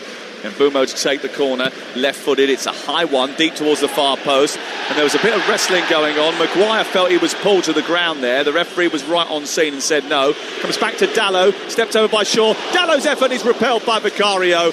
Good save, out, push to the left. And Mbeumo tries to get it back central again. Headed away by Sousa, picked up by Ahmad, and then turned forward again by Manchester United, who are just starting to put a bit of pressure on Tottenham once more. They've had 5 corners in this game, Manchester United. Tottenham have had none so far, and that's just another identifying feature that shows you that Manchester United have been on top for most of this game. Here's Dalot again down the right side into Fernandes. Was he caught there by Papsar? He was. That's going to be a free kick, which gives us a couple of seconds to nip off to Turf Moor, and where West Ham are in action today. They've already lost to Sunderland and Leeds. What Burnley team are they going to face, Mickey? Yeah, Scott Parker makes 2 changes from his side's 3-0 defeat to Sunderland on Monday evening. Twanzebe and Foster miss out. Mesbury and Fleming come in. Jean-Claire Todibo is suspended after his red card in the defeat to Chelsea last Saturday. He's out along with Areola and Pablo in 3 changes. Mads Hermansen comes in goal along with Axel Disasi and Callum Wilson. From Turf Moor, it's Burnley against West Ham. Thanks, Mickey. We're around the grounds with Adrian at 2:30 this afternoon. Here is Bruno Fernandes standing over the free kick, 12 yards back from the edge of the penalty area, just a shade right of the D. He'll loft this one into the box towards the far edge. Casemiro and Maguire are there. Casemiro gets first contact, drops into the box for Luke Shaw. Hits Conor Gallagher. Was there hands there? It looked as if maybe it hit his face. Certainly the Stretford end was screaming, suggesting that there was a handball. Referee shook his head immediately, and Manchester United didn't really appeal that vociferously. There's another chance for United, who have had a couple of efforts now in the last 5 minutes that have tested the goalkeeper and the defence. Yeah, I bet you wish you had Luke Shaw to have a shot on goal. He's had about 4 now, hasn't he? In quick succession.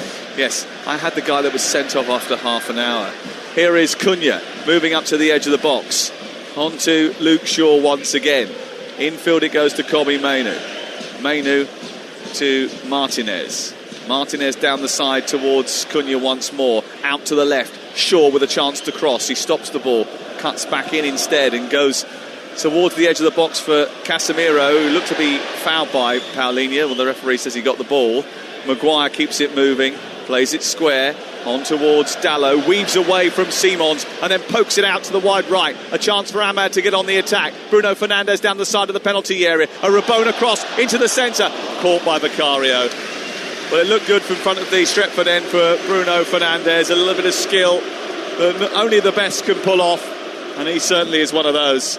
Yeah, modern day game, you get a Bruno, because it looked good, but it went straight in the goalkeeper's hand, sadly. Yes, but think about the TikTok viewers and the reels on Instagram, Stuart. Oh, yeah, I forgot all about them. Yes. You listen to Manchester United, who lead Tottenham by a goal to nil on Talksport with Sky Sports. And don't forget, with Now, you can stream all the Sky Sports action flexibly. Newcastle versus Brentford live today. Search Now Sports. I wonder who will be tempted to make the next change in the game here. Manchester United warming up a couple of substitutes as we speak. Cunha getting the wrong side of Gallagher, who commits a foul. It's another free kick for Manchester United. 5 yards outside the box. It does feel as if they're building up a bit of a head of steam here, Manchester United. They just need to press that final button, don't they? Yeah, they do. And say, until that actually comes, this game is still on the knife edge in some ways.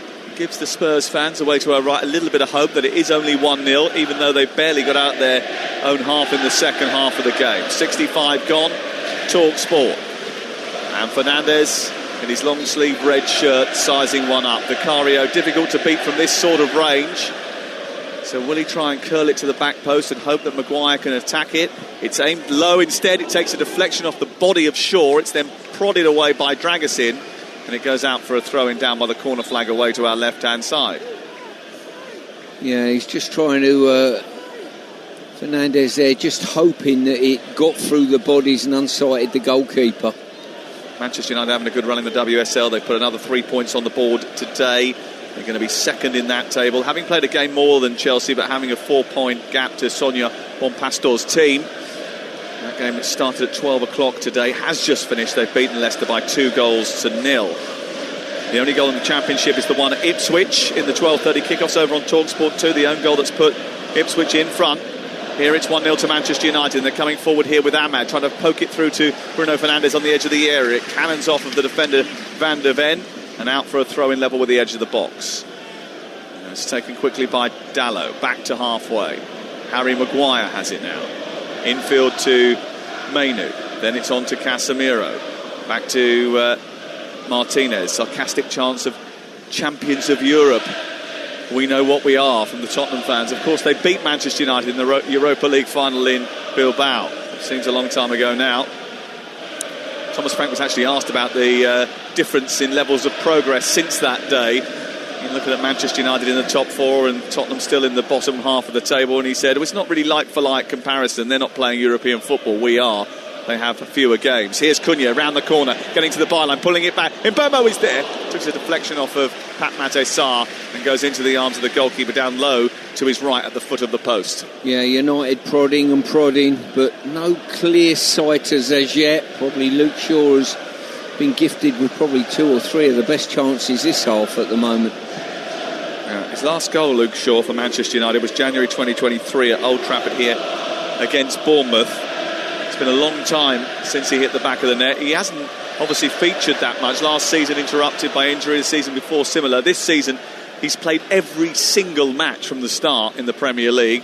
And you talked earlier about the resurgence of Manchester United and did that coincide with Martinez's return? Well, it did, but obviously Shaw being 100% fit and playing every week helps, and so does the fact that Harry Maguire came back into the team in the first Manchester United game that Michael Carrick took over in.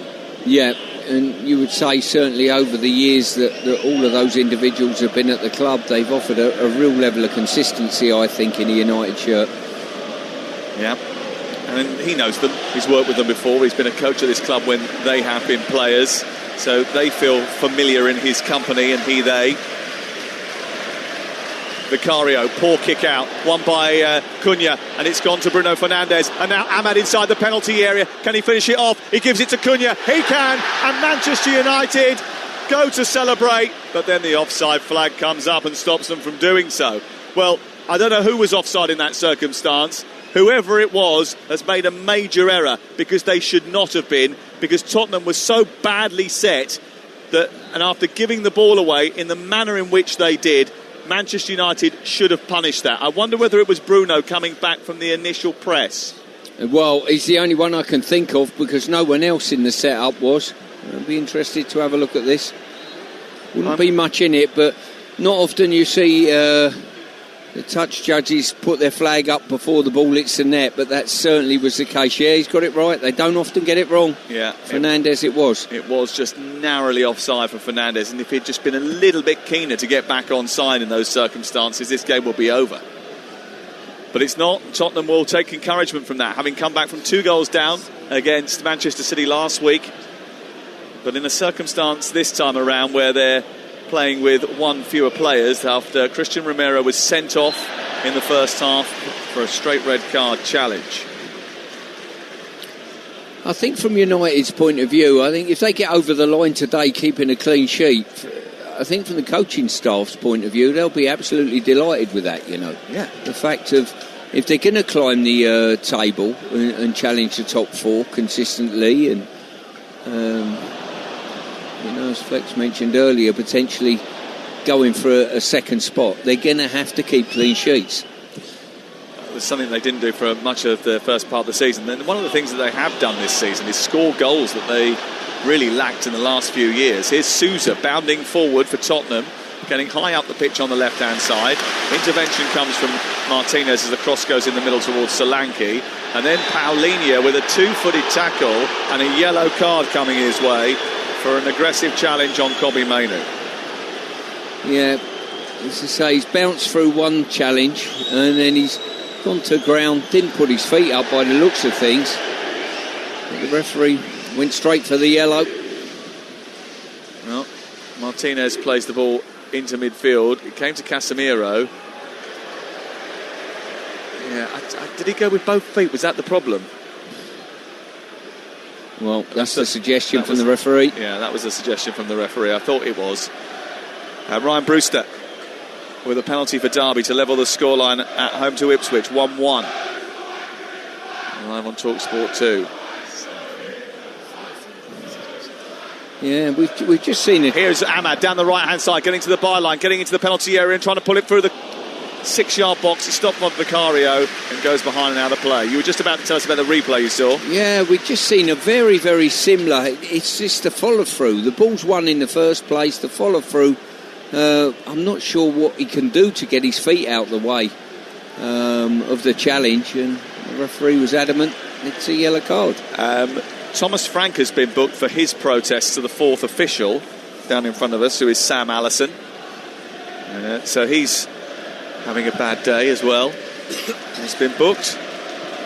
Can understand why he reared up I take it was that challenge that he was disappointed with. Mbumo's corner is going to go through towards Bruno Fernandes. It doesn't get that far. Dalot manages to shank it into the ground and it's headed back by Casemiro to keep Manchester United on the attack. Yeah, you can understand why he's a little bit frustrated, but I don't think the defeat, if it is to be that, can be blamed entirely on the referee. Here is Fernandes into the box, looking to try and find Mbeumo. It's cut away by Tottenham and up to the halfway line. Or given away by Martinez and gobbled up by Gallagher and then sent wide to the left and Simons. Simons now moves up towards the edge of the area. He's got support from Pap Sarr. Gallagher is free at the far post, but they've run out of room.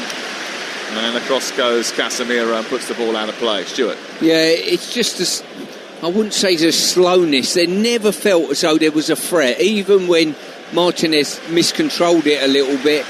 I never felt as though there was a real threat on the United goal on the counter-attack. I mean, look, obviously they had the sending off on the half-hour mark. You could say that changed the game, but up until that point, Manchester United were already on top, weren't they? Yeah, that was definitely the case. I think at some stage Tottenham have got to change things, and maybe I don't know what they've got on the bench, but maybe another striker up there to sort of help the load with Solanke if possible. Here is Solanke fighting for a ball which has been tossed in from the far side. They do have Randall Kolo Muani and Mattis Tell on the bench, but the rest of their bench is populated by very young players. Benjamin Šeško is about to come on for United as the ball goes into the box again for Tottenham, but it's too high. It will run right the way out the other side. Paulinho tries to keep it alive and then falls down the camber of the pitch. Looks as if he might... Oh, he's going to get back up and run back on now. Manchester United keep possession and move up. He disappeared for a bit there. He did. He careered into the security guard. I'm not sure whether the security guard lost his jacket and Paulinho come on, or the security guard's back on the pitch. Both in yellow. Here is Bruno Fernandes over on the far side. Into Casemiro, edge of the box. He tries to tee up another red shirt, but they regress towards the halfway line. Popped into Casemiro at rapid pace by Martinez. He tried to flick it round the corner for Mbeumo, away by Dragusin. Out to the left and Shaw. Shaw now just meandering forward. Gives it to Mainoo. Šeško coming on for Cunha. Little back heel from Mbeumo, and then another one from Casemiro to try and release the Cameroon international, but that was a little bit too hard.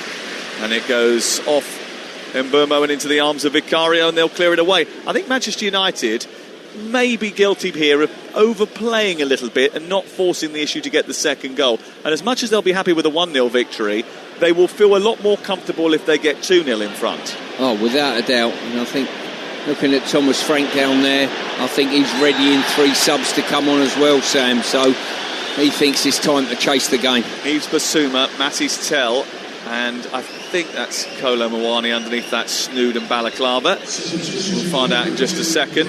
But Benjamin Šeško is going to come on for Matthijs Cunha, who again has been good this afternoon. for Manchester United, and it is their first change of the game so far. How would you assess his performance? He's been involved in 4 goals in his last 5 games, now 6 for Manchester United.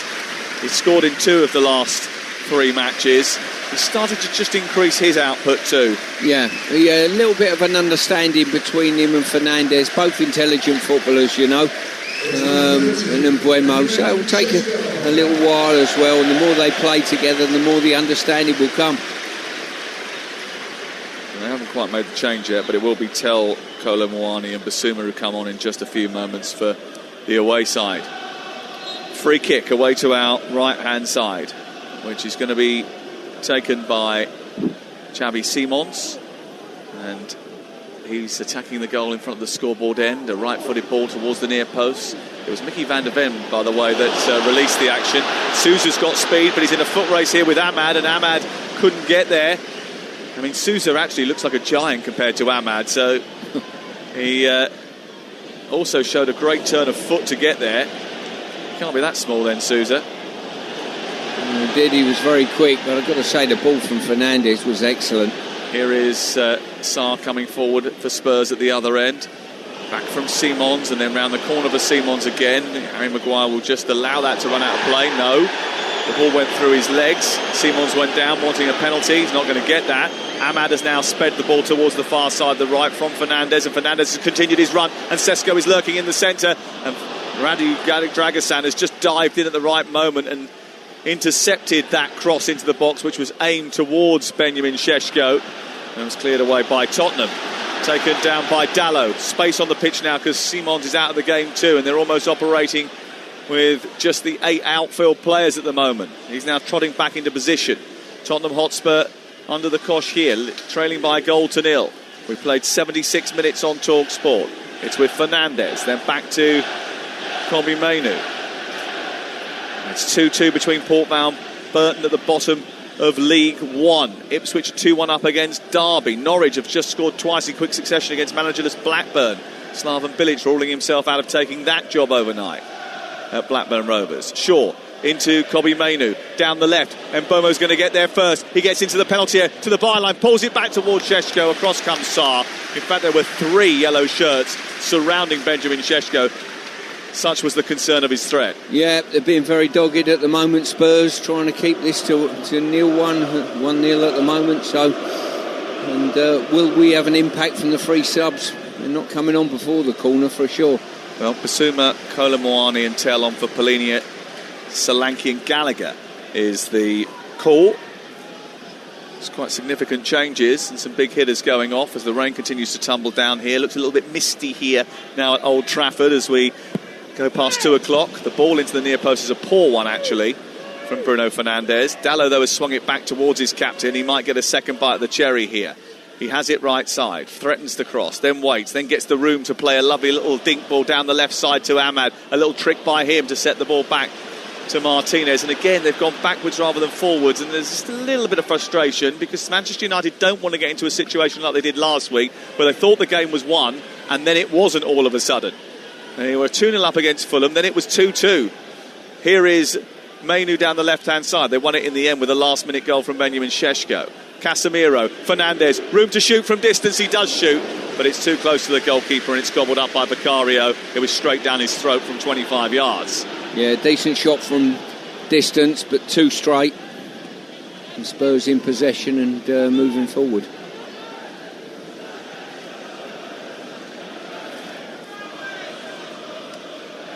Spurs have the ball just short of the halfway line. Just wonder if Manchester United are probably a better team when they're counter-attacking, when a team come onto them and leave a bit of gap in between over the top so they can run in behind. They're good at doing that. And if you look at the statistics over the course of the season, they usually win Premier League games in which they have less possession than the opposition. When the onus is on them to go and break people down, it's a little bit more difficult for them because they don't really have that. I mean, apart from Bruno Fernandes, who can provide a little bit of magic and a pass through the eye of a needle, there's not as much creativity, is there? No, I mean, we were here a couple of weeks ago in the Manchester derby and they probably created more clear-cut chances in that game where they were sat off and the counter-attack threat was fantastic. Well, they probably should have won that game by 4 or 5. But they should be 2 or 3-0 up in this match as well. Yeah. Haven't made that pay. And here comes the changes for Tottenham Hotspur. And off comes Solanke. Off comes Gallagher. And the other change that is going to take place is the removal of Palhinha. So Gallagher, Palhinha and Solanke off for Basuma, Kolomwani and Matisse Tell. So it'll be interesting to see how they reconfigure this team here. Kolomwani going as the point man, Matisse Tell and Simons just behind him, Sarr and Basuma in the centre, almost a little bit like a 4-2-2-1 as they chase the game. Senna Lommans forward, away by Mickey van der Ven. Might give a little bit more room in midfield for Manchester United. Out to Ahmad far side. Mbeumo makes the run. He takes that opportunity and goes down the right-hand side and attacks the Tottenham penalty area. He skips past Mickey van der Ven, who dived in with a tackle but didn't win the ball. It goes back to Dalot, then Kobbie Mainoo, 10 yards short of the penalty area now. Flick back towards Dalot, who's crossed into the box. He's aimed towards Šeško, and then Bruno Fernandes is there to stab it home at the Stretford end and secure all 3 points for Manchester United. A 200th goal involvement for Manchester United's best player since Sir Alex Ferguson left this grand old club. It's Bruno Fernandes, the captain, with a brilliant touch, a poacher's finish right at the end of a move which was crossed in by Dalot, aimed into Šeško. He couldn't reach it, but Bruno Fernandes certainly could. And Manchester United will be adding to their tally. They lead by 2-0, and all 3 points will be staying at the Theatre of the Dreams. And Michael Carrick's smile couldn't get any wider. No, as I say, Thomas Franks juggled the pack, made 3 substitutions, and within minutes his team are 2 goals down. Gray at the far post just switching off from Fernandes, and you can't do that. He's too good a player. Šeško's gone in to head it. He's missed it. And Archie Gray, not checking his shoulder in any way, shape or form, has been caught out at the far post. Well, it's a great time for Manchester United to score the goal as well. I think it's key that Šeško doesn't touch the ball, because if he had have got anything on that Benjamin Šeško, I'm not sure that goal would have counted, because Fernandes might have just inched in front of Gray. Because there was no touch by Šeško, Manchester United's goal is allowed, and Michael Carrick is fist pumping once more. Yeah, as I say, a good finish. He made it look very, very easy because of the technician he is, Fernandes, but sometimes you can get them horribly wrong. Only talking through experience, obviously. Here come Man United again with Mbeumo into Šeško. Šeško into the penalty area, and Tottenham Hotspur get back to crowd him out, but they want a grandstand finish now, Manchester United, who are playing with a little bit more confidence once again. Yeah, body language of the Spurs players at this moment in time looks absolutely rotten. They look as though they're dead on their feet. And them, like I think this game's finished now. I think it probably is, especially with Spurs being down to 10 players. That goal coming at a crucial time, just 47 seconds after Spurs have made those substitutions. And that's a key turn of events. Casemiro.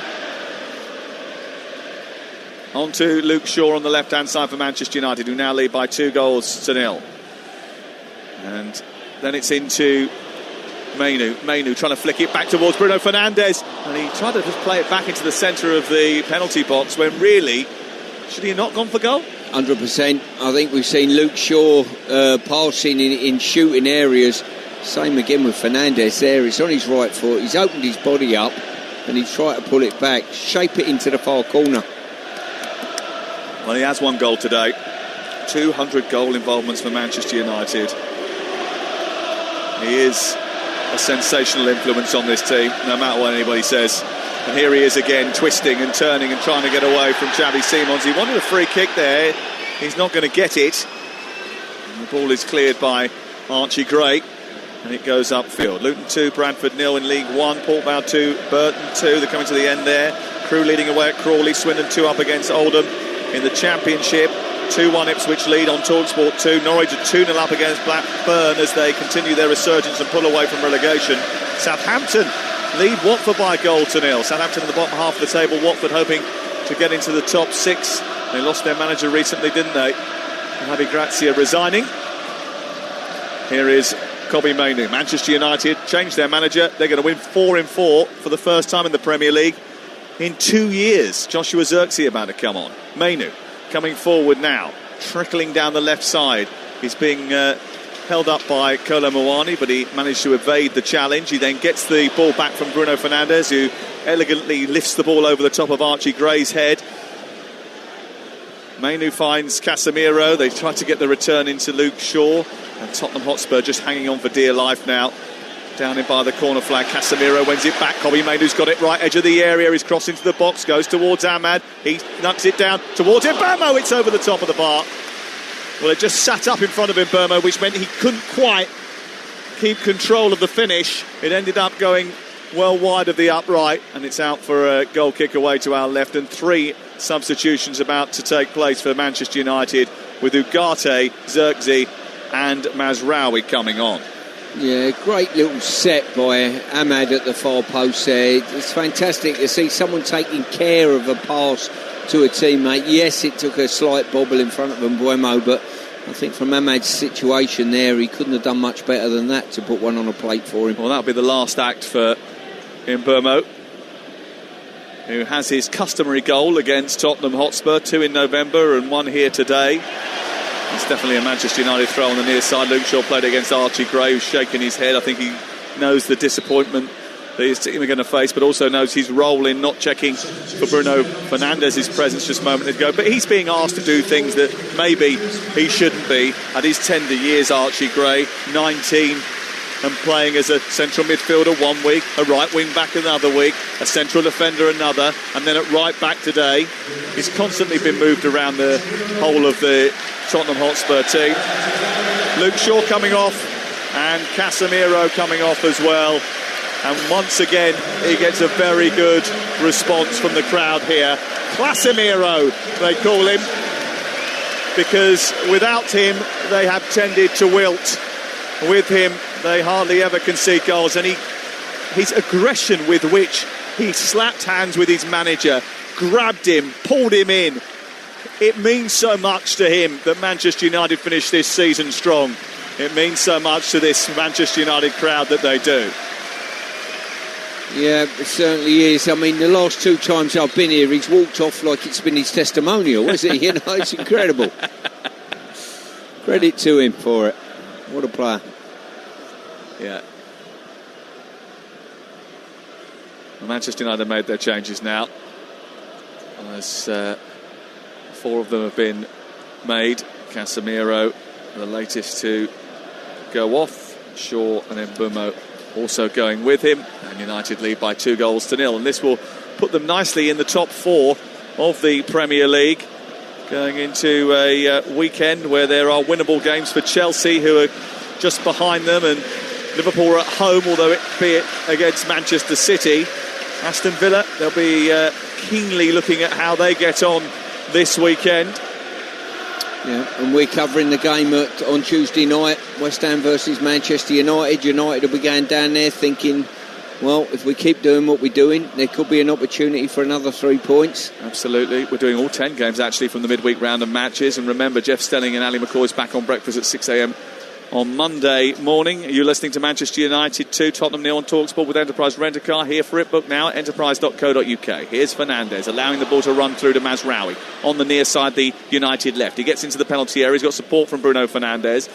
Gray is there, but there's 2 red shirts and only 1 yellow one. And Mazraoui was asked to go down the left. He just stumbled slightly, and the ball was played against the Moroccan. It goes out of play and away for a goal kick away to our left-hand side. We're into the 89th minute of the match. Manchester United lead by 2-0. 73,985 are in this grand old stadium. How long it will still be here, I don't know. They announced plans a little while ago now to rebuild Old Trafford just behind where we are now, but those plans haven't really gone any further than being unveiled and then being altered. But Manchester United certainly have upped their level in the last few weeks on the pitch. Mazraoui into Kobbie Mainoo. Fernandez, Xerxes, and then forward towards Ugarte, who runs through a gap and then pokes it to Ahmad over on the right-hand side. Sousa gets in front of Ahmad and takes the ball to halfway. Looks like he might be a little sprightly addition. He's been playing at Santos with Neymar recently. He's the kind of player that Tottenham buy, isn't he? You know, sort of an unproven, shapeable young player that they want to sort of try and materially improve and then maybe sell on in the future. Throwing on the near side to be taken by Mazraoui. What's your assessment then of Thomas Frank's situation at Tottenham after this one? Yet another defeat, and they're struggling a little bit, aren't they? I mean, they haven't won since they beat Crystal Palace on the 28th of December in the Premier League. Yeah, I mean, today's game's probably hinged on, I think United might have been good enough to win the game anyway, but it hinged, and it will come back to the sending off, and I'm sure... 5 minutes of added time, and Tottenham having to defend here because Mazraoui's got away from Gray into the penalty area, was brought down inside the box. The referee said no penalty. Here's Fernandez, left-hand side, deep ball to the far post. Ahmad is chasing, Matthijs Tel trying to keep him involved. That looks as if it could have been. Michael Oliver is waving it away. He certainly had arms on his back, didn't he, Archie Gray? Yeah, he did. And if I was Mazraoui there, I'd have kept going. I wouldn't have attempted to have the shot. Keep going and keep the contact on your back, and he might have just got a penalty. Well, it looks like Tyler Fletcher is going to come on here. Young Manchester United midfield player. He's going to replace Kobbie Mainoo. It's one academy graduate for another.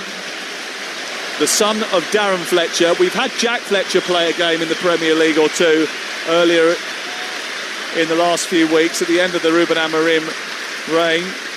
We've now got Tyler Fletcher making his Premier League debut. And that gets a roar of approval from the Old Trafford crowd. And it's Michael Carrick playing a bit of the diplomat there, unveiling another young Manchester United academy graduate. Well, in the Alex days, the class of 92, this club was sort of semi-built on those youngsters coming through and keeping the momentum at the club. It's not a bad thing. Certainly when you're 2-0 up, it isn't. Yeah, it's great to see Kobbie Mainoo back in the team, to see Fletcher coming off the bench. And his brother plays for England, but he plays for Scotland at international level. It's a good pass out to Dalot, his first touch in a Manchester United senior jersey. Now it's on to Xerxes from Ahmad. He's down by the byline on the right-hand side. He comes into the middle. It's away by Gray before it reaches Šeško. And then it bounces out to the edge of the penalty area. And Tottenham try to get it clear, but Dalot won't allow them to. He's tigerish and he's full of running and energy. He came up with the assist for the Bruno Fernandes goal, one Portuguese to another. And they fancy another one here as we're into the third of 5 minutes added on at the end of the match. It's Maguire onto Fletcher. Fletcher into Ugarte. Ugarte back to Fletcher once again. One of the things that makes me feel quite old, actually, is that I've now commentated on Darren Fletcher and his kids. Incredible. Listen, if we turn up here next Tuesday at West Ham and Mrs. Fletcher gets brought on as well, you've got the full pack then.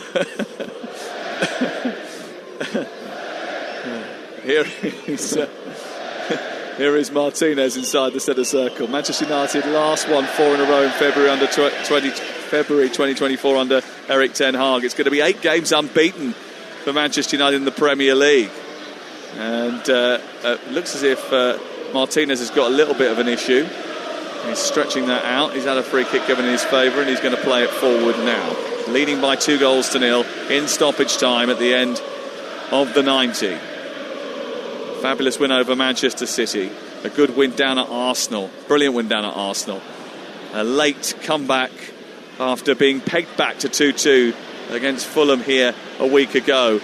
And now a commanding performance, actually, although being helped by that Christian Romero red card against Tottenham Hotspur, who they've had problems with over the last few years. Manchester United are smiling again. Manchester United are winning again. Xerxes Playing it into Bruno Fernandes, who's had a good day, he's enjoying himself, and he's on the ball now, feeding it down the right for Ahmad. It just hits the back of his heel, and it's collected on the far side by Sousa. Congested period for Manchester United, relatively, because they seem to go weeks without fixtures, but now they've got 2 in 5 days. They play West Ham up next, and Spurs have Newcastle on Tuesday night, but they won't have their captain available for that again. Fletcher into Martinez. Šeško being brushed off the ball by Randall Kolo Muani and Pap Sarr. Pap Sarr actually somehow was given a foul there, and Šeško couldn't escape with the ball. And we've gone into the last 20 seconds of the 5 that have been added. Bissouma. Ugarte gets there and manages to clear, and now Ahmad picks it up, and there's a chance to run at Archie Gray, and he's got Bruno Fernandes to his left-hand side. If he times it right, Bruno Fernandes is in space. Šeško's welling in the centre. It's Benjamin Šeško with a header, and he's headed it straight down at the goalkeeper. He could have chested it down and slammed it home, Stuart Pearce, just before the full-time whistle. Well, not for the first time the players took an effort on too soon in the game today, but that was probably the worst of the lot. Well, on the day that Manchester United acknowledge their past, maybe they are starting to realise that the future is right under their nose. Manchester United win 4 in a row in the Premier League for the first time in 2 years. Michael Carrick is connecting the club and stringing together a successful run that will do nothing to dampen down talk of him getting this job long term. There might have been a concern that United would run out of steam after 2 big wins and late drama against Fulham when they weren't at their best, but they have a man in the dugout who knows that this club can't be anything except relentless. United go within 2 points of Villa in third. Tottenham are on their worst run of the season, and that takes some doing. The captain sent off, he's suspended for their game against Newcastle, and they've been beaten at Old Trafford by 2-0.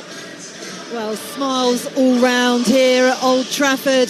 It's a very, very different place under Michael Carrick, that's for sure. You get the feeling all around this old ground that something is changing. 4 wins on the bounce in difficult circumstances for Spurs, but don't forget that when we were building up to this game, we reminded you that Manchester United haven't beaten Tottenham since 2022. Stuart, it's a really impressive performance all round. I know we will talk about the red card from Christian Romero, but ultimately the performance all round from Manchester United felt convincing. Yeah, I'd put it down as a solid workmanlike performance. You know, they've come out favourites going into the game. They've won it 2-0. They've done what a United team of old normally do. They've been comfortable in the game. They've been the better side. There's no doubt about that for most of the 90 minutes, give or take a few spells maybe in the first half, and maybe they should have nicked a couple more goals and created a couple more. They'll be happy with 2-0. Yeah, Spurs fans that have travelled in the far corner staying to applaud the team that finished the game. The Spurs side going over to applaud the fans that have travelled all the way up to Manchester as the Manchester United players go over to the far side and take their lap of honour. Right, Stu, one other piece of business for you to do. It's time for you to pick our man of the match with Enterprise Rent-A-Car. The Here For It hero on Talksport with Enterprise Rent-A-Car. Whatever it is, we're here for it. OK, who are you going to go for? It was an all-round performance, but yeah. Who stood out? Really difficult one, this one, Faye. I think it's got to be someone in a red shirt. There's no doubt about that. I think there were some really solid performances from a lot of players. I'm going to give a mention to Casemiro. Fernandes was very good. Ahmad, I thought, was very good. But I'll tell you who I'm going to give it to. Kobbie Mainoo. I think in the heart of the midfield there, he's offered United a little bit of stability since he's come back into the team.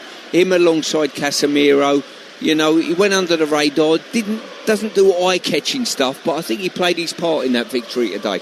Backed with a bit of belief, amazing what it can do for a young player, that is for sure. Kobbie Mainoo, our Here For It hero, man of the match from today's game with Enterprise Rent-A-Car.